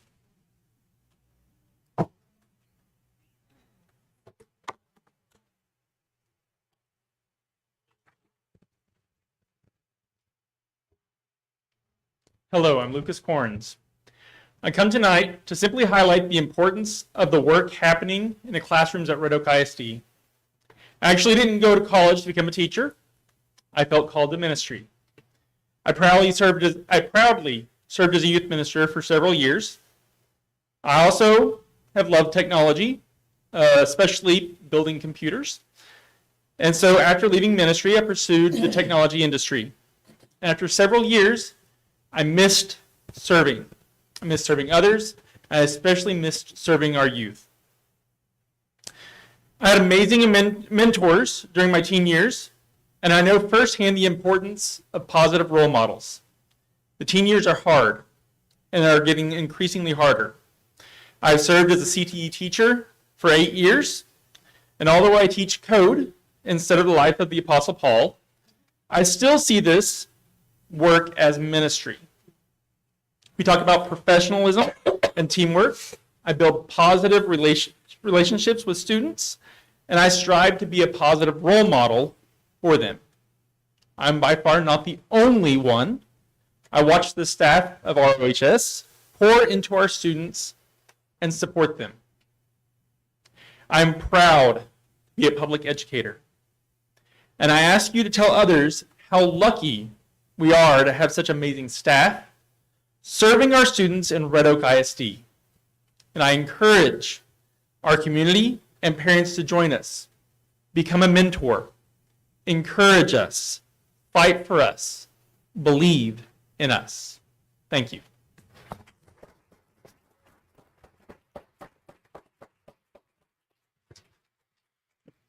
Ann Griffin.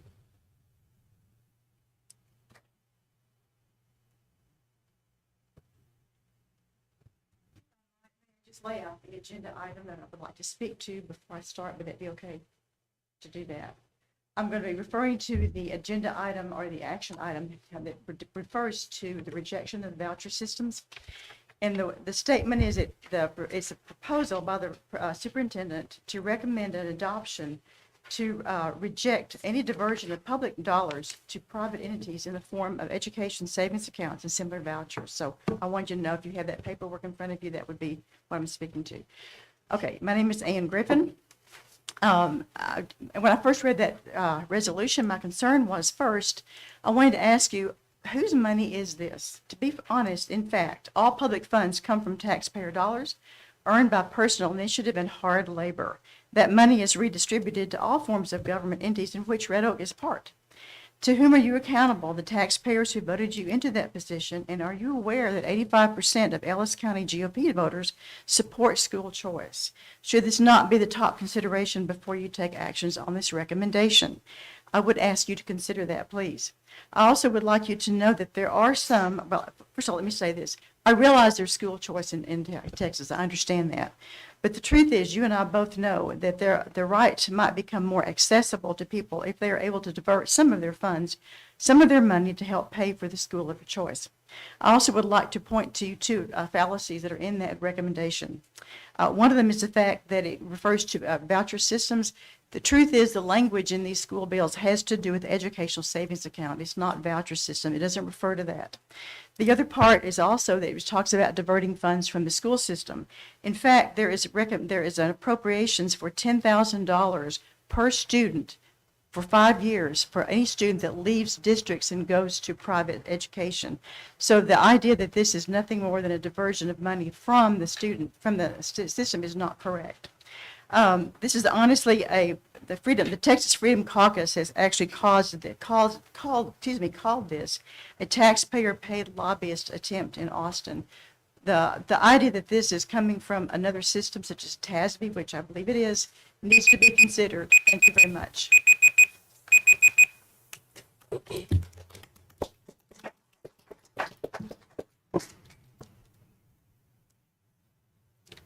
Mr. Don Griffin.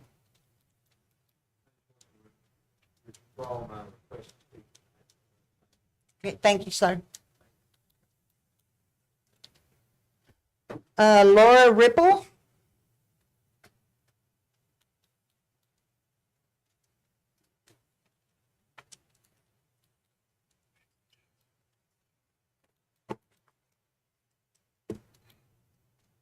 Sure, sorry. My name is Laura Ripple, and I currently teach pre-kindergarten at ROE and have taught there for 9 years out of my 25 years in public education. I want to thank the board for letting me speak tonight. I'd like to address Ms. Story at this time, since my students are not old enough to come here and speak for themselves.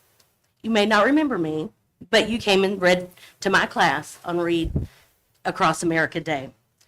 In a recording of you that was shared with me, you said you left crying that day because, quote, you knew what they were going to do to them.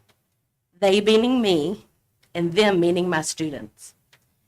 I don't think you meant that as tears of joy, but of sadness. And that is the last thing they should have been. You have no idea what is being taught in my room since I've never seen you in my room before. My students are loved beyond measure, and they know it. They are taught exactly what is expected of me to teach and beyond. I am preparing them to be productive members of society. They learn to be kind to others and treat each other with respect.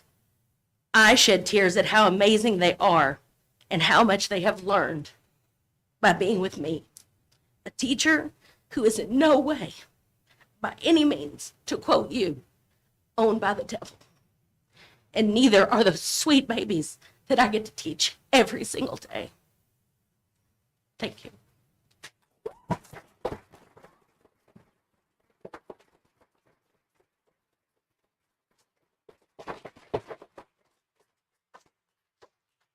Brian Bell.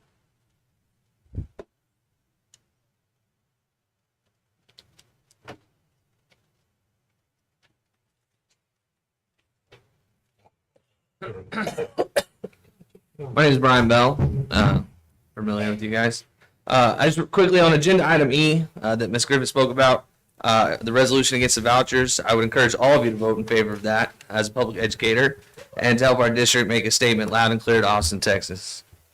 I want to thank the school board members that came out to the events to support the bond and election efforts. Excuse me.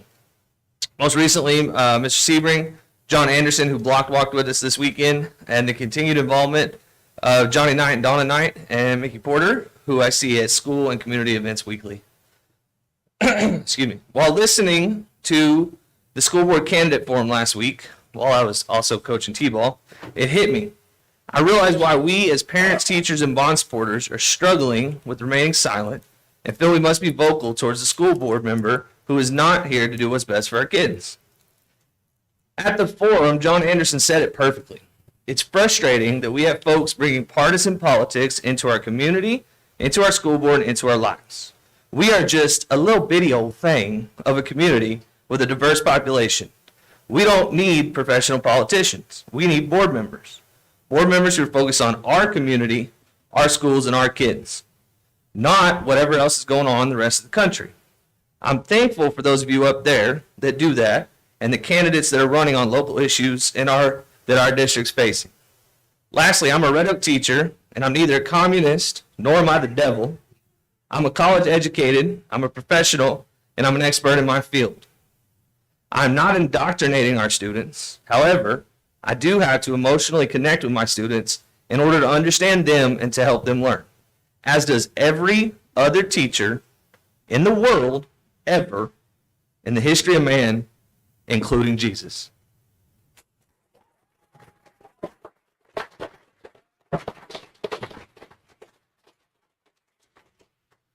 Allison Bell.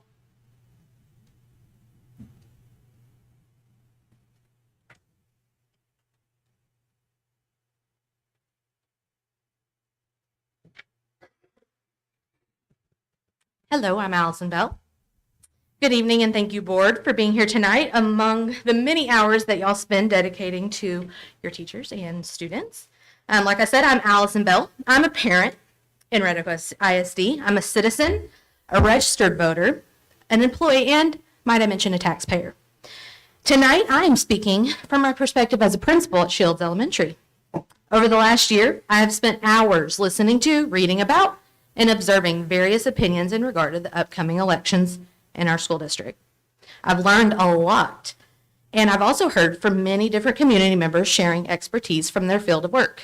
Financial people, real estate people, political people, people in construction, just to name a few. Myself, I'm a people person. I deal in the business of people. I keep people safe, we keep people accountable, and we build relationships with people so our kids can learn. That's our goal. I'm humbled and privileged to serve the 600 students and 75 staff I work with every day. There have been troubling rumors and misleading information shared recently across the state and sadly even right here in Red Oak ISD about what happens at schools. And I feel compelled as a school leader to share what is happening at real school in real life here in Red Oak. Today I saw an entire reading department come together to plan a vertical review. It was outside, it was Olympic themes. Those students worked so hard to prepare for their STAR test this week. I saw a second grade class reading a book about multiplication, and I saw their teacher gracefully connect how repeated addition translates into multiplication. I got kindergartners that were gleaming because they got to share their writing using their phonetic skills to create words. I saw students hold the door open for families entering the building. I saw them greet them with eye contact and a handshake. I saw parents who dedicate their time and volunteer every week to give their time to make our campus more positive. I saw our assistant principal meet with a parent to address behavior. And that is what happens on a daily basis. Thank you.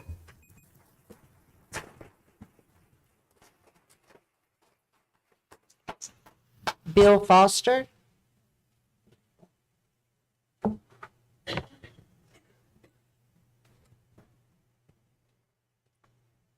Good evening. My name is Bill. Good evening. My name is Bill Foster.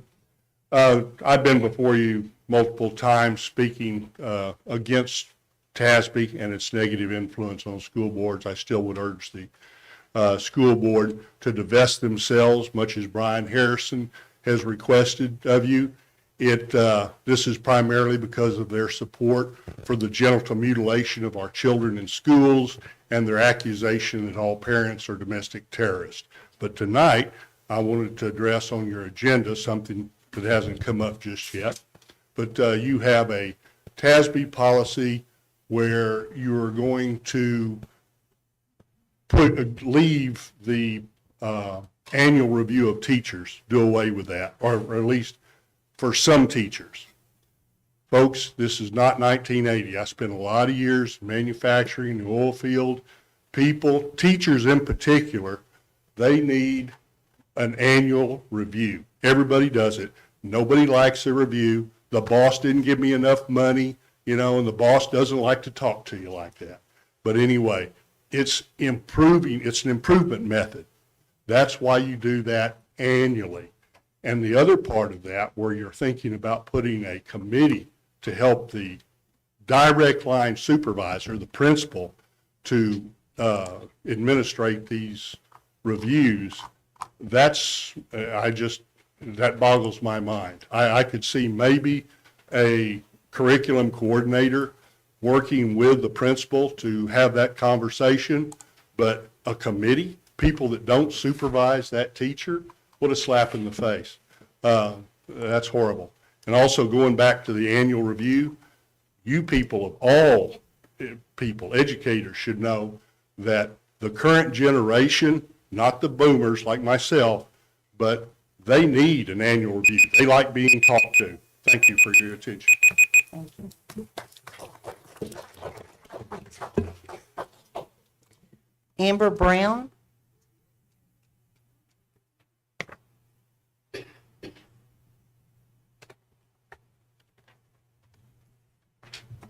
Thank you. Good evening.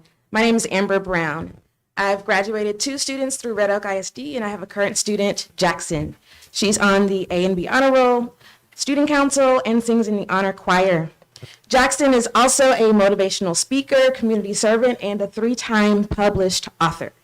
When Jackson was 5, we voted yes in anticipation that one day she would have a middle school that she would be able to thrive. Now Jackson's in the 5th grade, and one day is finally here. To the board members in favor of the bond and those who have tirelessly worked to improve our district, I thank you.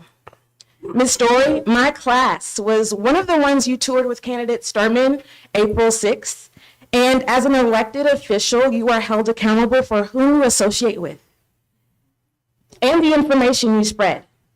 As a Red Oak ISD educator at the middle school level for the past 15 years, I'm here to provide context and facts to refute the misinformation you help spread, such as most classes had between 14 and 18 students. 28, 28, 27, 27, 26, and 26. Those are my current roster numbers and that of most of my colleagues.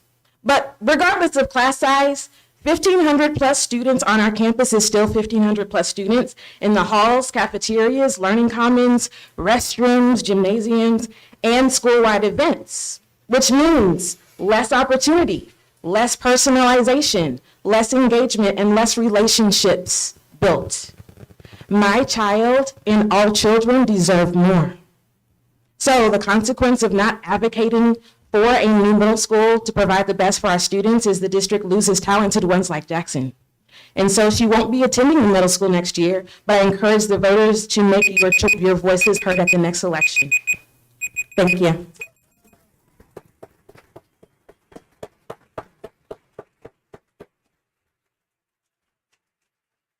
Marilee Stone.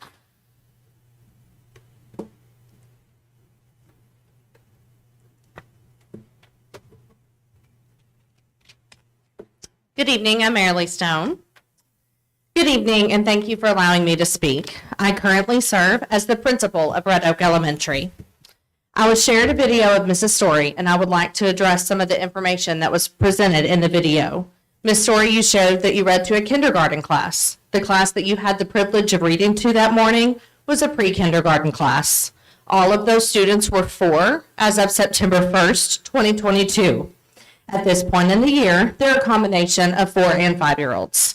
You said that 3-year-olds start school and that it is like jail because they go all day with only one 20-minute recess. We do have 3-year-olds at Red Oak Elementary. They're all students who have been identified as having a disability, and they attend for half a day, not a full day. You said that when you left that day, you cried because of what we were going to do to those children. I can assure you that those children are right where they should be. They are loved, taught foundational skills to set them up for success in kindergarten, and are given lots of opportunities to play and pretend as appropriate for their age.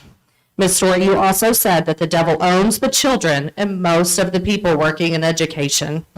I've worked in education for 22 years, and it is a calling for me, not a job.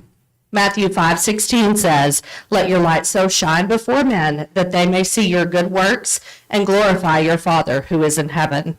My prayer every night as I pray with my children is that I will be a light to my campus, as that is what I am called to do. I have had the privilege of serving alongside strong Christians through all of my years serving Red Oak ISD, and believe that your statement that we are owned by the devil is far from the truth. I will continue to be a light in Red Oak ISD. Thank you for your time.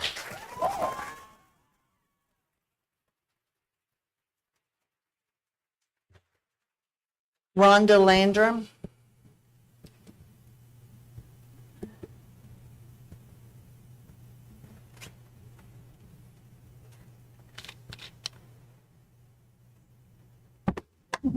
Hello, I'm Rhonda Landrum. I know that CRT and SEL are not happening in our schools. I know that our teachers are actually teaching the TEKS, the Texas Essential Knowledge and Skills, which is the state mandated curriculum. I'd like to emphasize that again, that they are teaching the state mandated curriculum. Our teachers are teaching and caring for students, and overall, they are excelling. Thank you so much to the school board members who truly understand what is going on in our schools.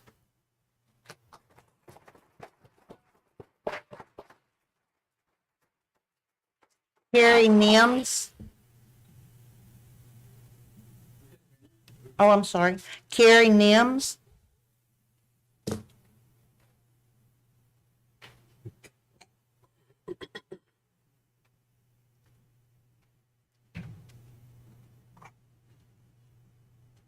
Hi, I'm Carrie Nims.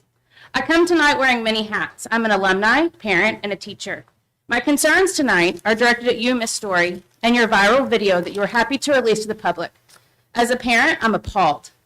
You were invited as a guest reader into the school and you left bashing it. You say the youngest students are in jail, which is far from the truth. My youngest is one of those students. Her experience at school this year has been wonderful, far from jail. She can write her letters, big and small, match beginning sounds, count, play, be a good friend, and how to be a good citizen. And so many of those basics that you claim we need to get back to. Her teacher doesn't need to get back to the basics because she's already doing that. Her classroom is nowhere near jail. Your words are either lies to fit your agenda or ignorance, and I'm not sure which. As a teacher, I'm disgusted. I'm disgusted that you represent us. I have worked in Red Oak ISD for 12 years, and I have seen you visit my campus once. One visit. You are spreading false information. You need to turn off the fake news and spend more time in the classrooms that you claim to support. Some educators are inviting you to their classrooms to get real insight into what public school looks like, but you are not the role model I want in my classroom. In my classroom, we are kind, honest, ask questions if we don't know, encourage, help, and how to be a good citizen. Yes, I've taught citizenship every year of my 12 years here, and I've celebrated Constitution Week every year. You are not the kind of person my kids deserve in the classroom, and I'm sorry that your views on classrooms and Jesus are so small. Ms. Story, you do not represent my fellow teachers, my students, and my children, or myself. To the rest of you, board, thank you. Thank you for always having our backs and supporting our kids. The rest of you are always welcome into my very chatty second grade classroom. Thank you.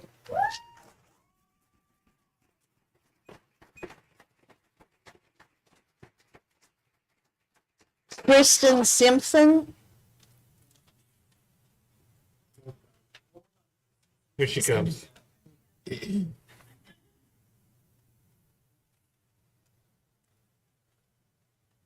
Hi, my name is Kristen Simpson, and I've been teaching for 28 years.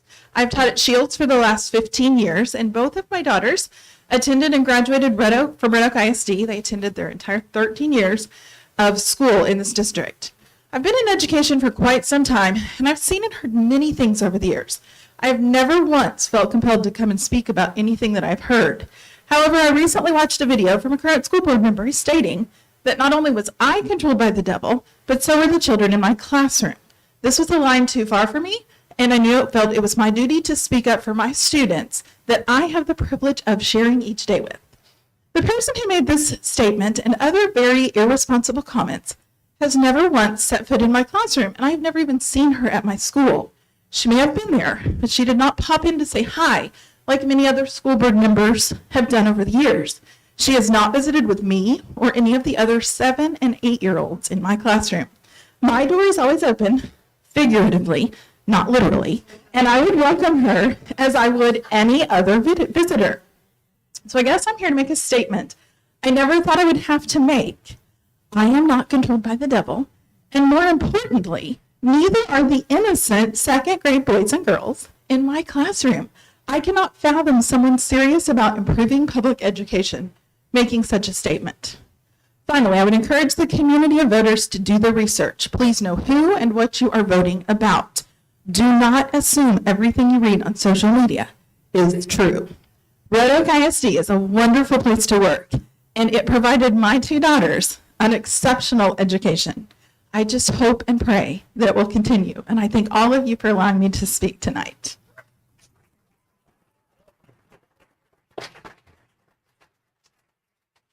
Hope Porter.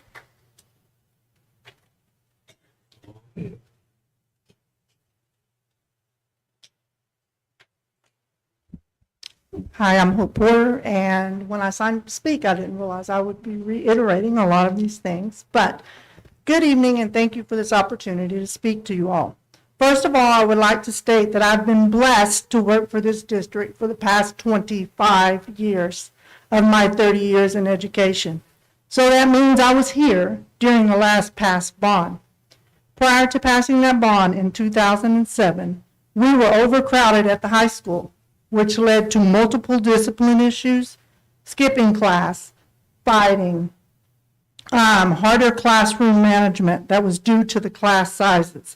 All these things that they are currently being experienced at the middle school. I have not heard it being brought up or discussed up to this point, but once the new high school was built and we were moved in and ready to hold classes, the discipline issues almost went to zero. The fighting was a rarity occurrence. The classrooms were more productive. The test scores became better.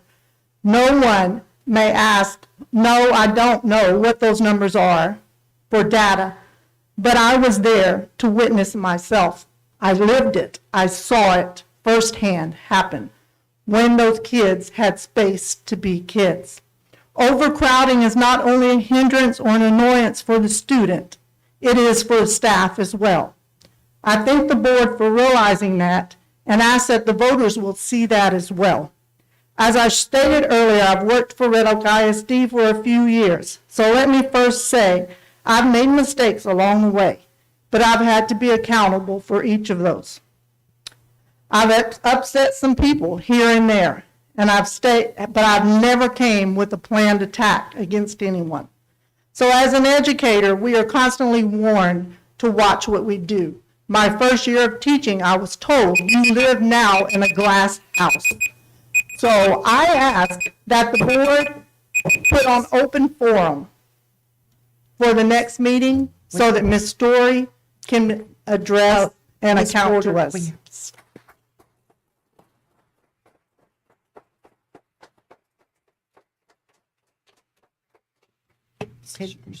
That concludes the open forum section, and now we will move into our non-action items.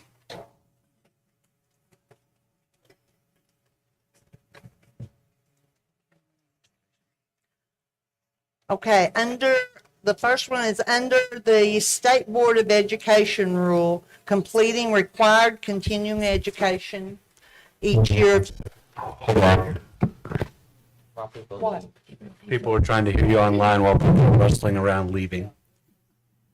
At this time, Okay, you're I'm allowed going to to stop leave. for just a minute. I thought, I keep hearing y'all talk. What do you say?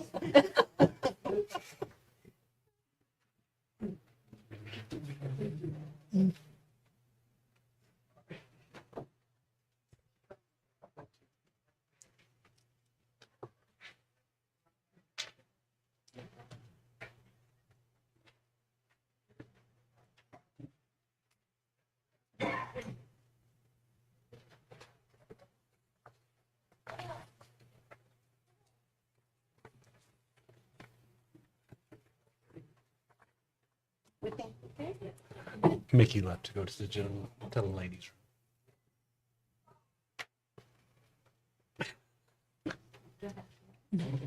Okay, we're going to continue.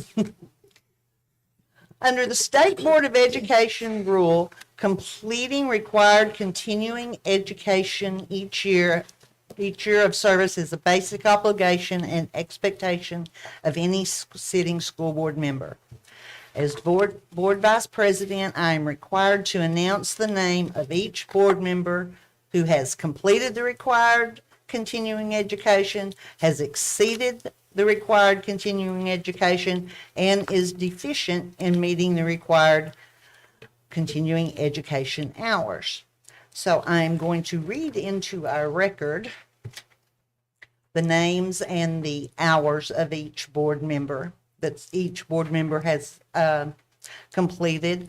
And I am very pleased to say that all of our board members have exceeded the minimum that we had to have.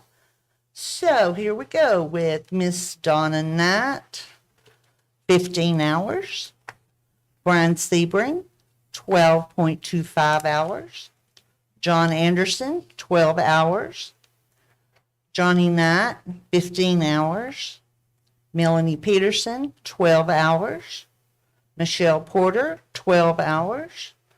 And Penny Story, 16 hours.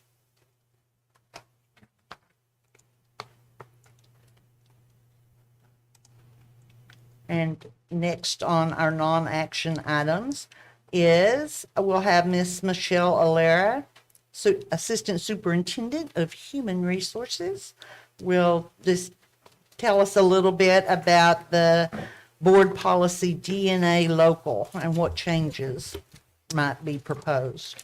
So we're doing policy a little different per y'all's request. And the first meeting, we're going to discuss the items. And then if you have questions for me, and then I'll bring back the exact same thing in May for an approval. So tonight, we're not approving it. It's just to share the information that we would like to bring forward.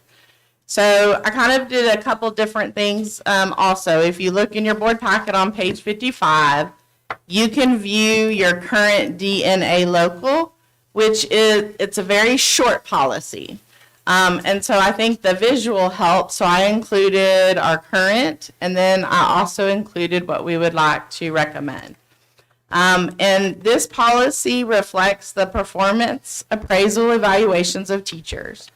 The district appraises teachers using the Texas Teacher Evaluation and Support System, which we all know are acronyms we love, and so we all know it as the T-test.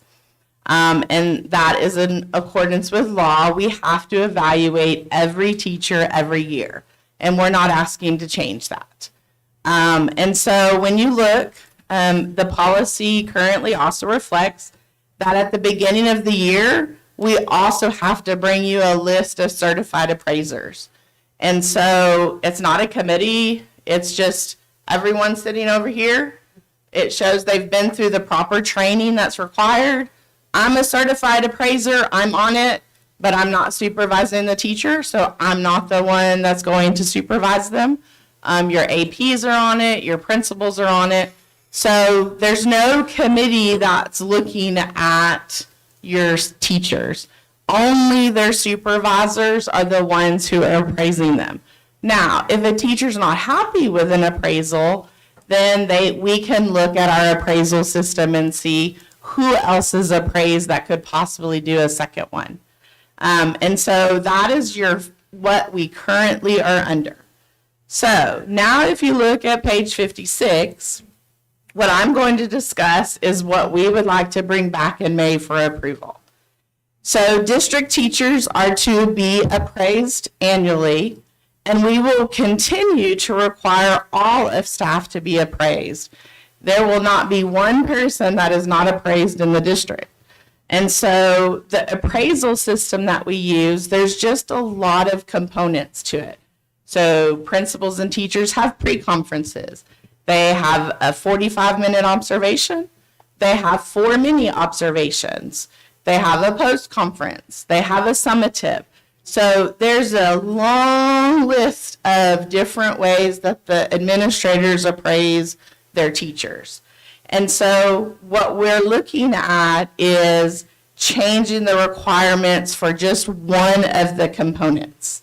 And so what the legal policy says is that a teacher may be appraised less frequently if the teacher agrees in writing, I don't know which teacher who would tell you no, and the teacher's most recent evaluation rated the teacher as at least proficient or equivalent and not identify any deficiency. So let's say this year that I'm appraised as a teacher.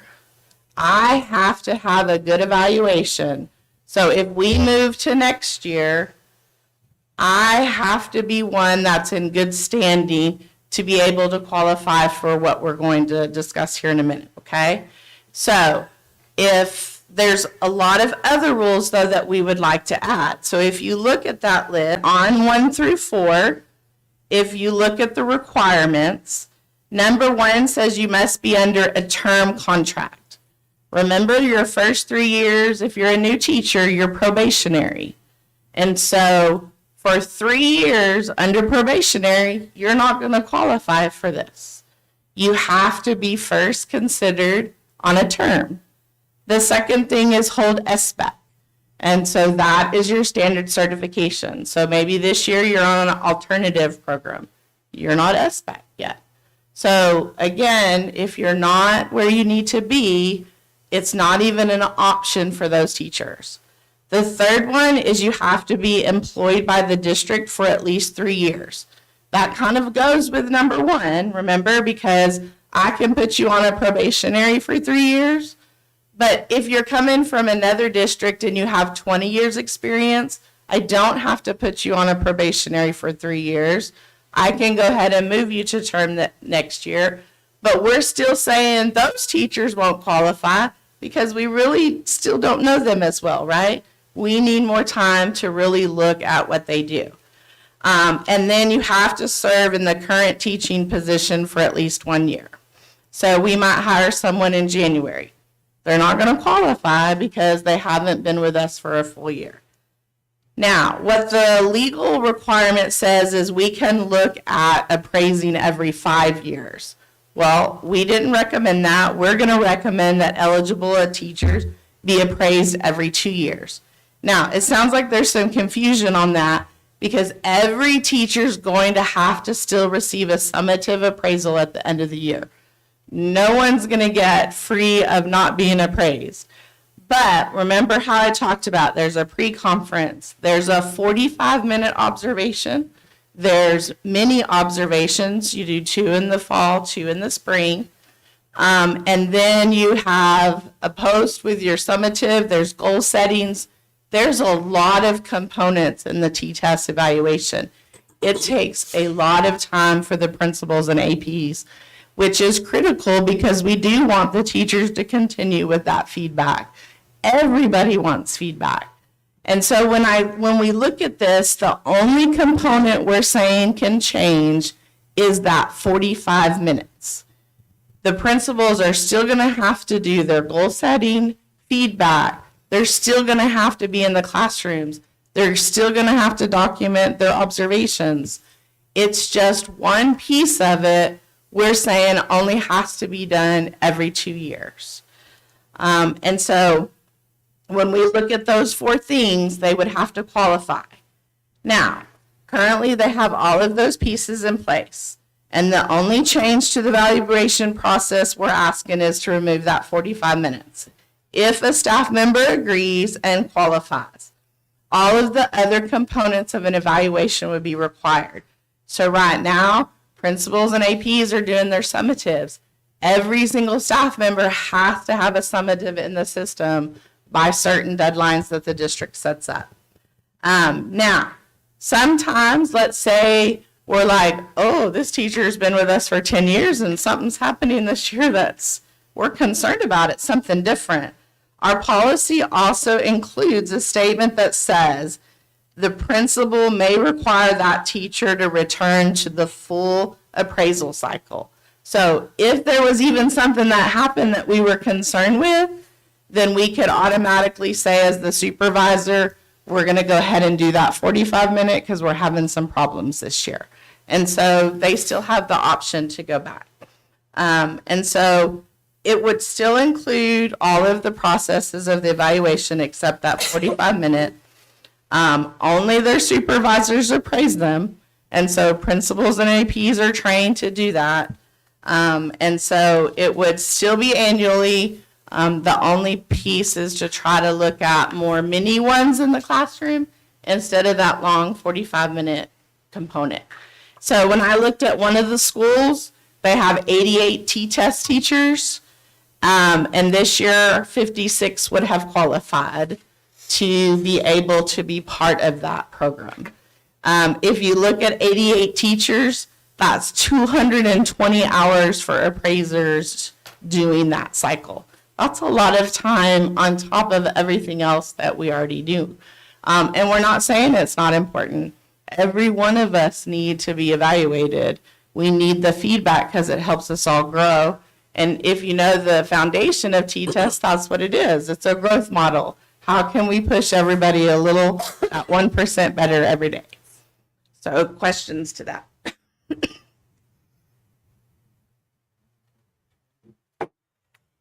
I don't have a question, I have a comment. Thanks for standing up there and giving a real clear, concise description of what you want to strike and what you want to retain. I think that there was some confusion, not only with the public, but I think that among this board, I think that there was some clarity that needed to happen, and I appreciate you making sure that's crystal clear. Thank you. I have a question. You, as a human resources professional, what is your personal opinion? Do you think this is, I mean, will doing the 45-minute, taking it out every other year for a teacher, what difference is that going to make? Other than time, I realize it'll save time. So I think one of the differences when I was completing the process is if you look at the 4 that we do throughout the year, I come in and you don't know I'm coming. I see what I see when I'm in your classroom. Okay, so I'm really getting a clear picture. When we do the 45-minute, we have to notify them a week ahead. We tell them we're coming the next week. And so I am going to over-prepare for that lesson, right? And I'm going to do an amazing thing.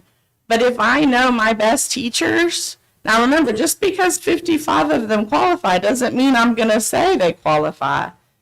But if I know my teachers, I have some that are exceptional. You heard of that tonight, who are doing amazing things. Every time you go in their classroom, you're just wow about what their classroom and their kids are learning. And you have other ways to look at. They have to submit data. We're looking at scores. So there's different ways to look at, but that 45 minutes, they're giving you the best show they can give you, right? Because they're prepared. On the ones that I'm not prepared for, you're really seeing what they truly can do in that classroom.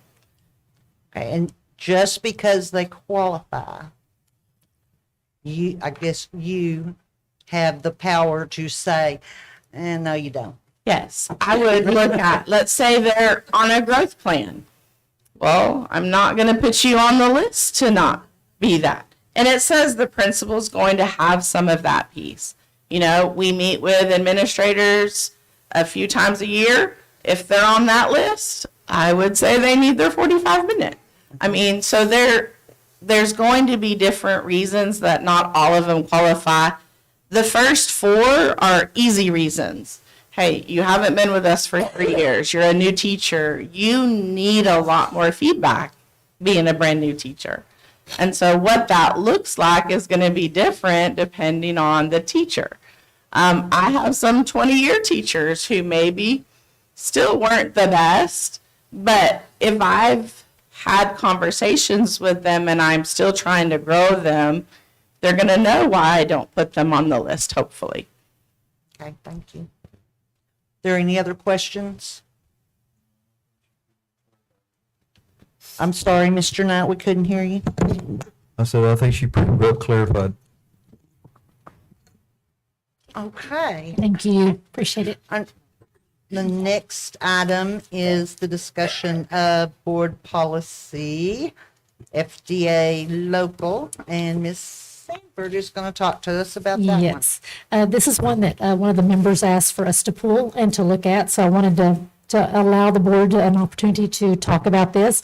If you'll notice in what is in your packet, the exception that we're looking at for transfers is a resident student who becomes a non-resident student during the course of a semester shall be permitted to continue attendance for the remainder of the semester. That's what we have in FDA local. One of the questions is, we do have overcrowding, and we are really trying to be diligent in making sure our two students live here. So do we need to revisit that and say that if they become ineligible, if they become a non-resident, do we need to look at permitting them to continue for the remainder of the 6 weeks versus the remainder of the semester? So that was the question that was brought forward by a board member, so I'm going to open that up for discussion. I'm going to tell you, the answer to that question is yes. If a student is discovered to be here and be here when he or she's not supposed to be here, I think that at the earliest convenience to us, not to them, that they should be moved along to the current destination where they reside, instead of taking advantage of our taxpayer money and resources. Agree. Absolutely. Okay, we'll bring it back for a vote at the next meeting. Any other discussion on that? Okay. Okay. Next, we will move on to our action items, beginning with the consent agenda. Are there any items that any of the board members would like to have pulled and considered separately? To remove or pull the A2 payment of bills over 50,000. And the reference to the EduSource Corporation. I'd like to have that pulled and have a little discussion on what that $173,000, who is EduSource? Okay, is that the only one, or? Yeah, this is getting late. Yeah, I just want that one. Okay. Okay. Anybody else want to pull anything? If not, I need a motion to approve the consent agenda, taking off item 8A2.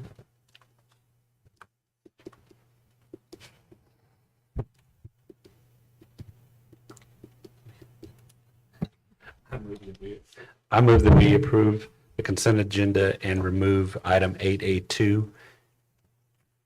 Okay. Do I have a second?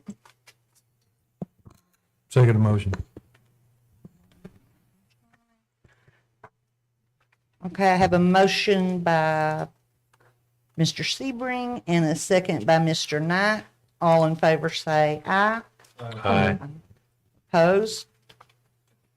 And motion passes 6-0.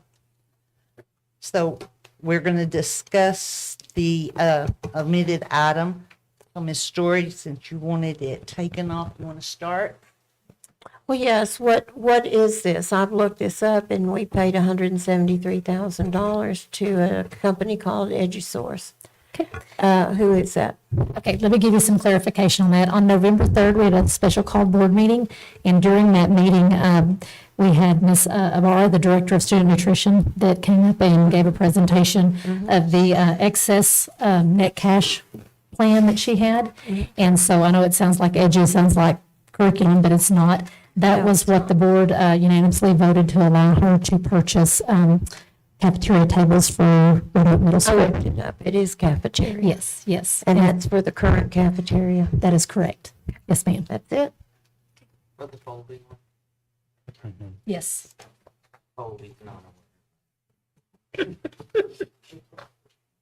Okay.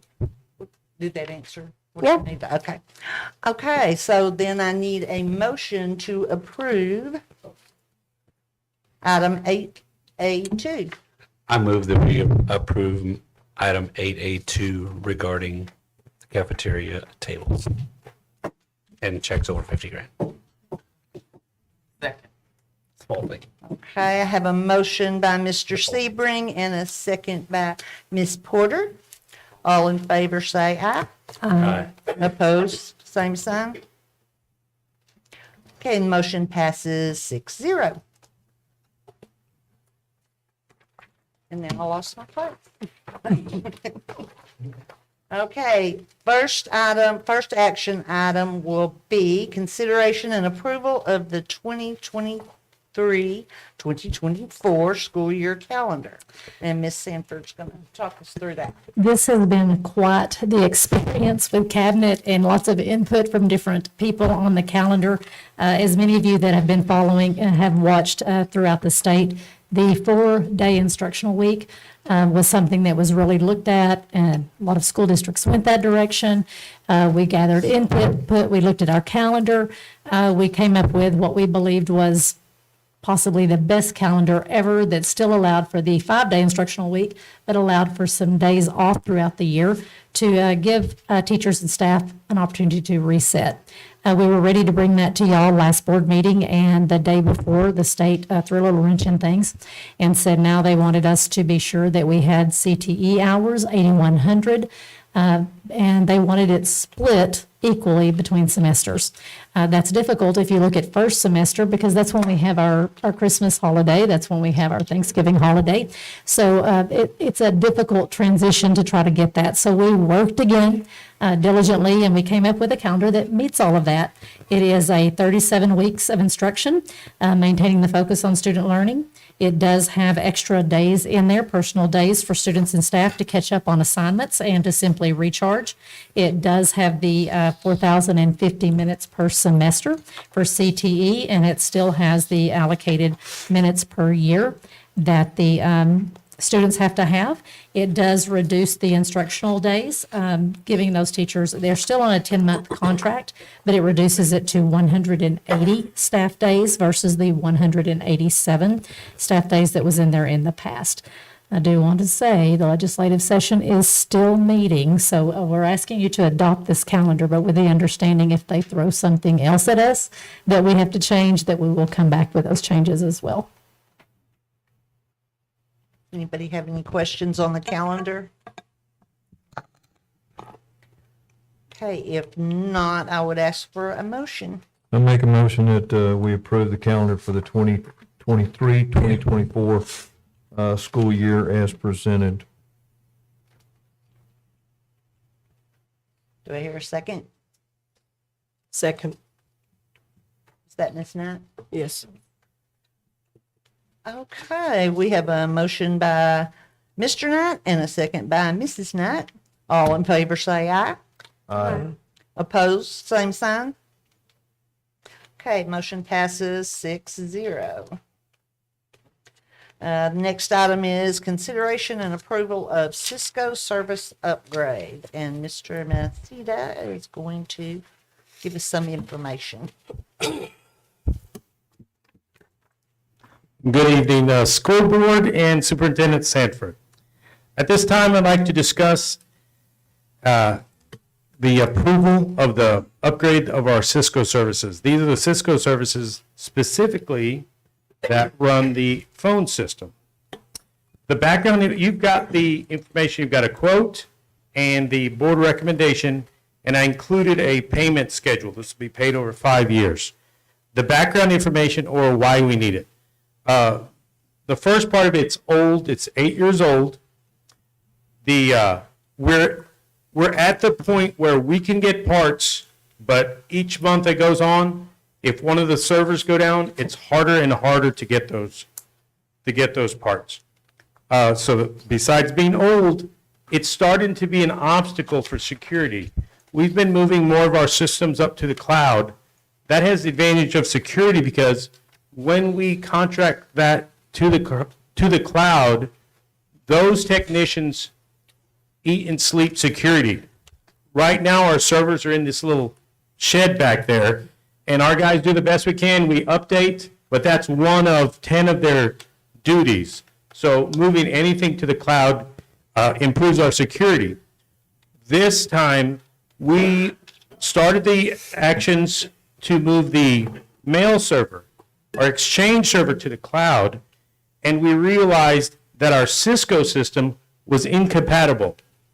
The first few years as we moved, there were some services that they weren't able to get And that brought this from, this would be good to upgrade to, we need to upgrade it to keep our security up. So that's the background information. The fiscal implications. This will be paid over 5 years. The total will be $427,847. It will be covered by the capital projects budget. I'll take a minute for, that sounds like a lot of money, but when in 1999, I was my first tech supervisor job at Coppell. It's memory lane, but it's fun sometimes, right? Do you remember the systems before voice over IP? Every building had their own system, and you had to learn them all. They didn't work that reliably, and I was shocked when I talked to the budget, the business department at that time. We were paying AT&T $11,000 every month for phone services, and that explains why this is worth it. Why this? Because compare now, our voicemails work so well. The guys are very skilled at setting up hundreds of new user accounts, letting you check your voicemail, and it's pretty much very user-friendly now. So my recommendation is that we go with DataVox. They've got the State of Texas DRR comparative. There's no competing bid because they provide Cisco services to us. If we were to go to other vendors, we would have to change all the hardware. So the Cisco phones that we have, this upgrade will be servers, one big one here and one at each school that supports equipment we already have. So I respectfully request the approval to make this purchase. Is our current contract a 5-year contract? The contract, this will be a 5-year contract. We're having to extend every year the service that we had from before. Okay. And in this contract, it says that it's an automatic renewal after 5 years. Is that a good thing to have? To be honest with you, at that point, I don't know how the business works with it. I can find out. I think we just own it at that point. So are you inquiring, so the renewal is so that we don't have an interruption in service, but I'm like you, I would like to have a year to year once we've paid for the service. So the question is, what happens in year 6? Correct. Okay, I'll get that information. Not an automatic renewal. Correct. Yeah. I mean. It should give us at least a 90-day notice. Most of them are 60, so. Yeah, And this well, also- we've done 60 and 90 both. Yeah. It also says they can change the price at any time. I think probably most contracts say that nowadays. Yeah, it's language. An interesting statement. Yeah, some of it's boilerplate.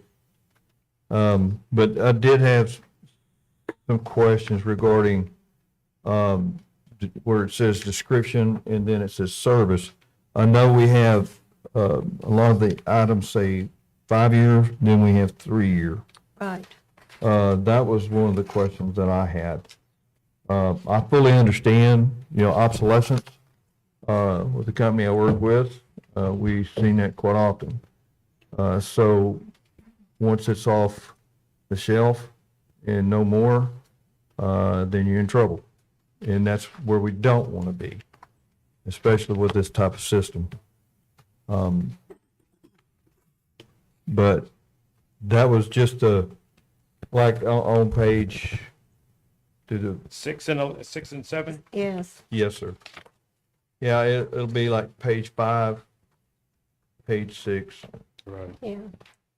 and page 7 7. says the 3 years. That those items start to jump to 3 6 years. and 7. My back and forth with my salesperson was that it's paid over 5 years and we're covered for 5 years.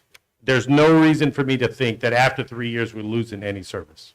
Okay, I just want to make sure, that when we sign on the dotted line, that Understood. there's no question about it. So. Can you clarify something? On page 9, it does say that it is a 60-month, which is 5 years, and the price is the same and could go up at the end of the 5 years. And you have, as a customer, if you provide them a 45-day written notice if you want to get out or not extend. Okay. The automatic says if you don't notify them, then it'll continue moving forward. But you, as a customer, can tell them 45 days before the end of the 5-year term that you want out. Yeah, it just needs to be on the calendar. That's not on page 9. Yeah, I know, that's, What did you say, Penny? I just said on page 9, it just tells you, which is the front page, about the renewal, about renewal. the change of price. Good suggestions, and I will follow up. And Dr. Johnson, this says, maybe I'm just not reading it right, but this says that the capital projects budget will cover this. Does that mean we've planned for, I mean, is this in the budget or is this something? It will be in the budget moving forward. There's money right now for this year for the 200,000, and then the 45 over the next 4 years. We'll make sure that that's in the capital projects budget. Okay. okay.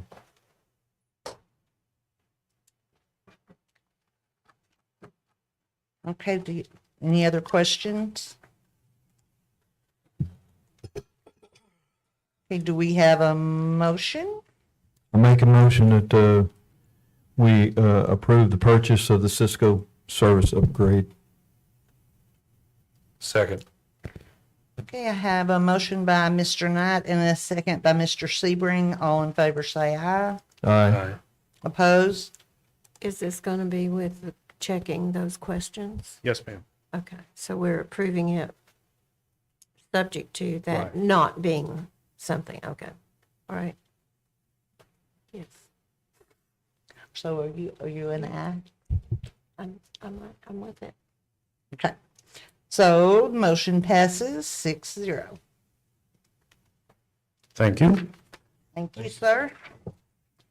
I'm also next on the list. You sure are. It's the consideration of technology device purchase. All right, this one is much easier. We would like to purchase 642 Chromebooks that we use to extend the one-to-one device initiatives so that second grade students will each have access to a Chromebook. They have iPads right now, and the instructional recommendation is they go to Chromebooks. This will be funded by the LASSO grant. It's Learning Acceleration Support Opportunities. That's a Texas TA grant. I have in the packet 3 quotes. Delcom is the vendor that we've always gone with, and it is the lowest quote. I covered that. The total will be $225,053. I learned that what we have to do is we're going to spend all of the grant that we got, $225,000, and exceed it because, of course, the amount of Chromebooks didn't perfectly match it, where there will be $53 that we'll pay from our budget. I respectfully request that you approve this purchase. Hey, on these Chromebooks, like I said, we got iPads now. What do we do with the old iPads? The iPads are aging themselves out. They're going to get consolidated down to the little guys. Okay, I'm just curious. And then, like I said, $53.10. That's so. But the Chromebooks, I was looking through some of the information there. So, is this going to be Microsoft, or just we're going to use? No, when you say Chromebook, the operating system OS it's a Chrome OS. Okay. Essentially, it's an internet device. Yeah. Okay. Well, I was just curious because I seen the size hard drive on it, and I thought, Yeah, it still has to have a storage. yeah, it's just a small Yeah. storage. Okay. Thanks. Okay, any other questions on the Chromebooks? If not, do we have a motion? Yeah, I'll make a motion that we purchase the Chromebooks from Delcom Corp Group as presented. Second. Go ahead. Go ahead. Okay, we have a motion by Mr. Knight and a second by Mr. Sebring. All in favor say aye. Aye. Opposed? Okay, motion passes 6-0. Thank you, Lasso Grant from TEA. Thank you. Yes, absolutely. Thank you, school board. Okay. The next item is the consideration and approval of resolution against vouchers presented by Ms. Sanford. Yes, and you have the actual resolution. I'm not going to read the entire thing to you, but I'm going to give you the background information. And then if we have questions or comments, we can do that as well.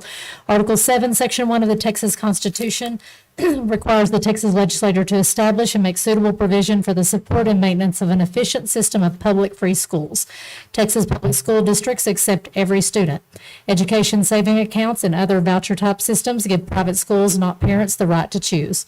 Texas public schools follow state mandated academic and financial accountability standards, but private schools are not required to meet the same academic standards as public schools, and they do not report test results, graduation rates, or other performance measures to the public. School choice already exists in Texas via public school districts, charter schools, inter and intra-district transfers, home schools, virtual schools, and private schools.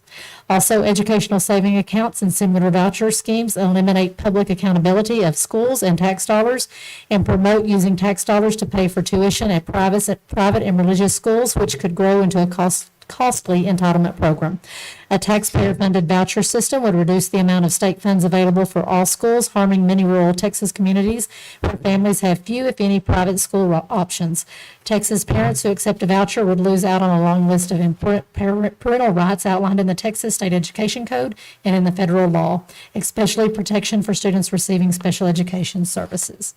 So this is basically the school board's opportunity to decide whether or not to sign the resolution that is pretty much saying that they are not in support of vouchers, educational savings accounts, taxpayer savings grants, and other mechanisms that will reduce public education funding. That was a mouthful, so questions, comments? Do we have any discussion on this? How do we feel? Because signing this, if we do the resolution, what does that actually mean? Okay. We are just, It is basically taking a stand on how you feel about the voucher system, the savings account system, and using taxpayer dollars for the privatization. In the event that the school board signs this and the state of Texas passes a savings account, educational savings account, that doesn't mean we get to not participate. It's just basically saying this is how the school board feels about the offering of those savings accounts.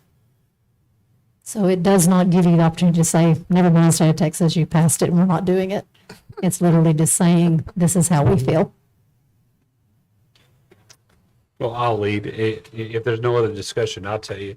I move that we adopt the resolution to reject any diversion of public dollars to private entities in the form of education savings accounts and similar vouchers or schemes. And I don't support the vouchers and the savings accounts because when you take money from the state and you give it to other entities, you take the strings. People that are trying to get away from what they perceive in public, if they take the money with them to the other, whatever they choose, they also take the strings. So they take what they're trying to leave right with them. That was a strong second. It was. okay. So, Ms. Story, you are a second? Yes. All righty. I have the motion by Mr. Sebring and the second by Ms. Story. All in favor say aye. Aye. Opposed, same sign. Motion passes 6-0.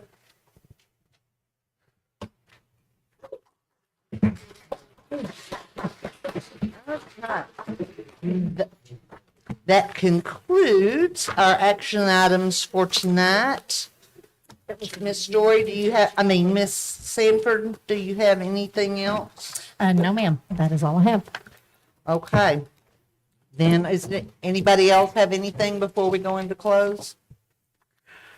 Okay, there's nothing else. The time is 9:54, and we will adjourn into closed session pursuant to multiple Texas government codes as listed on.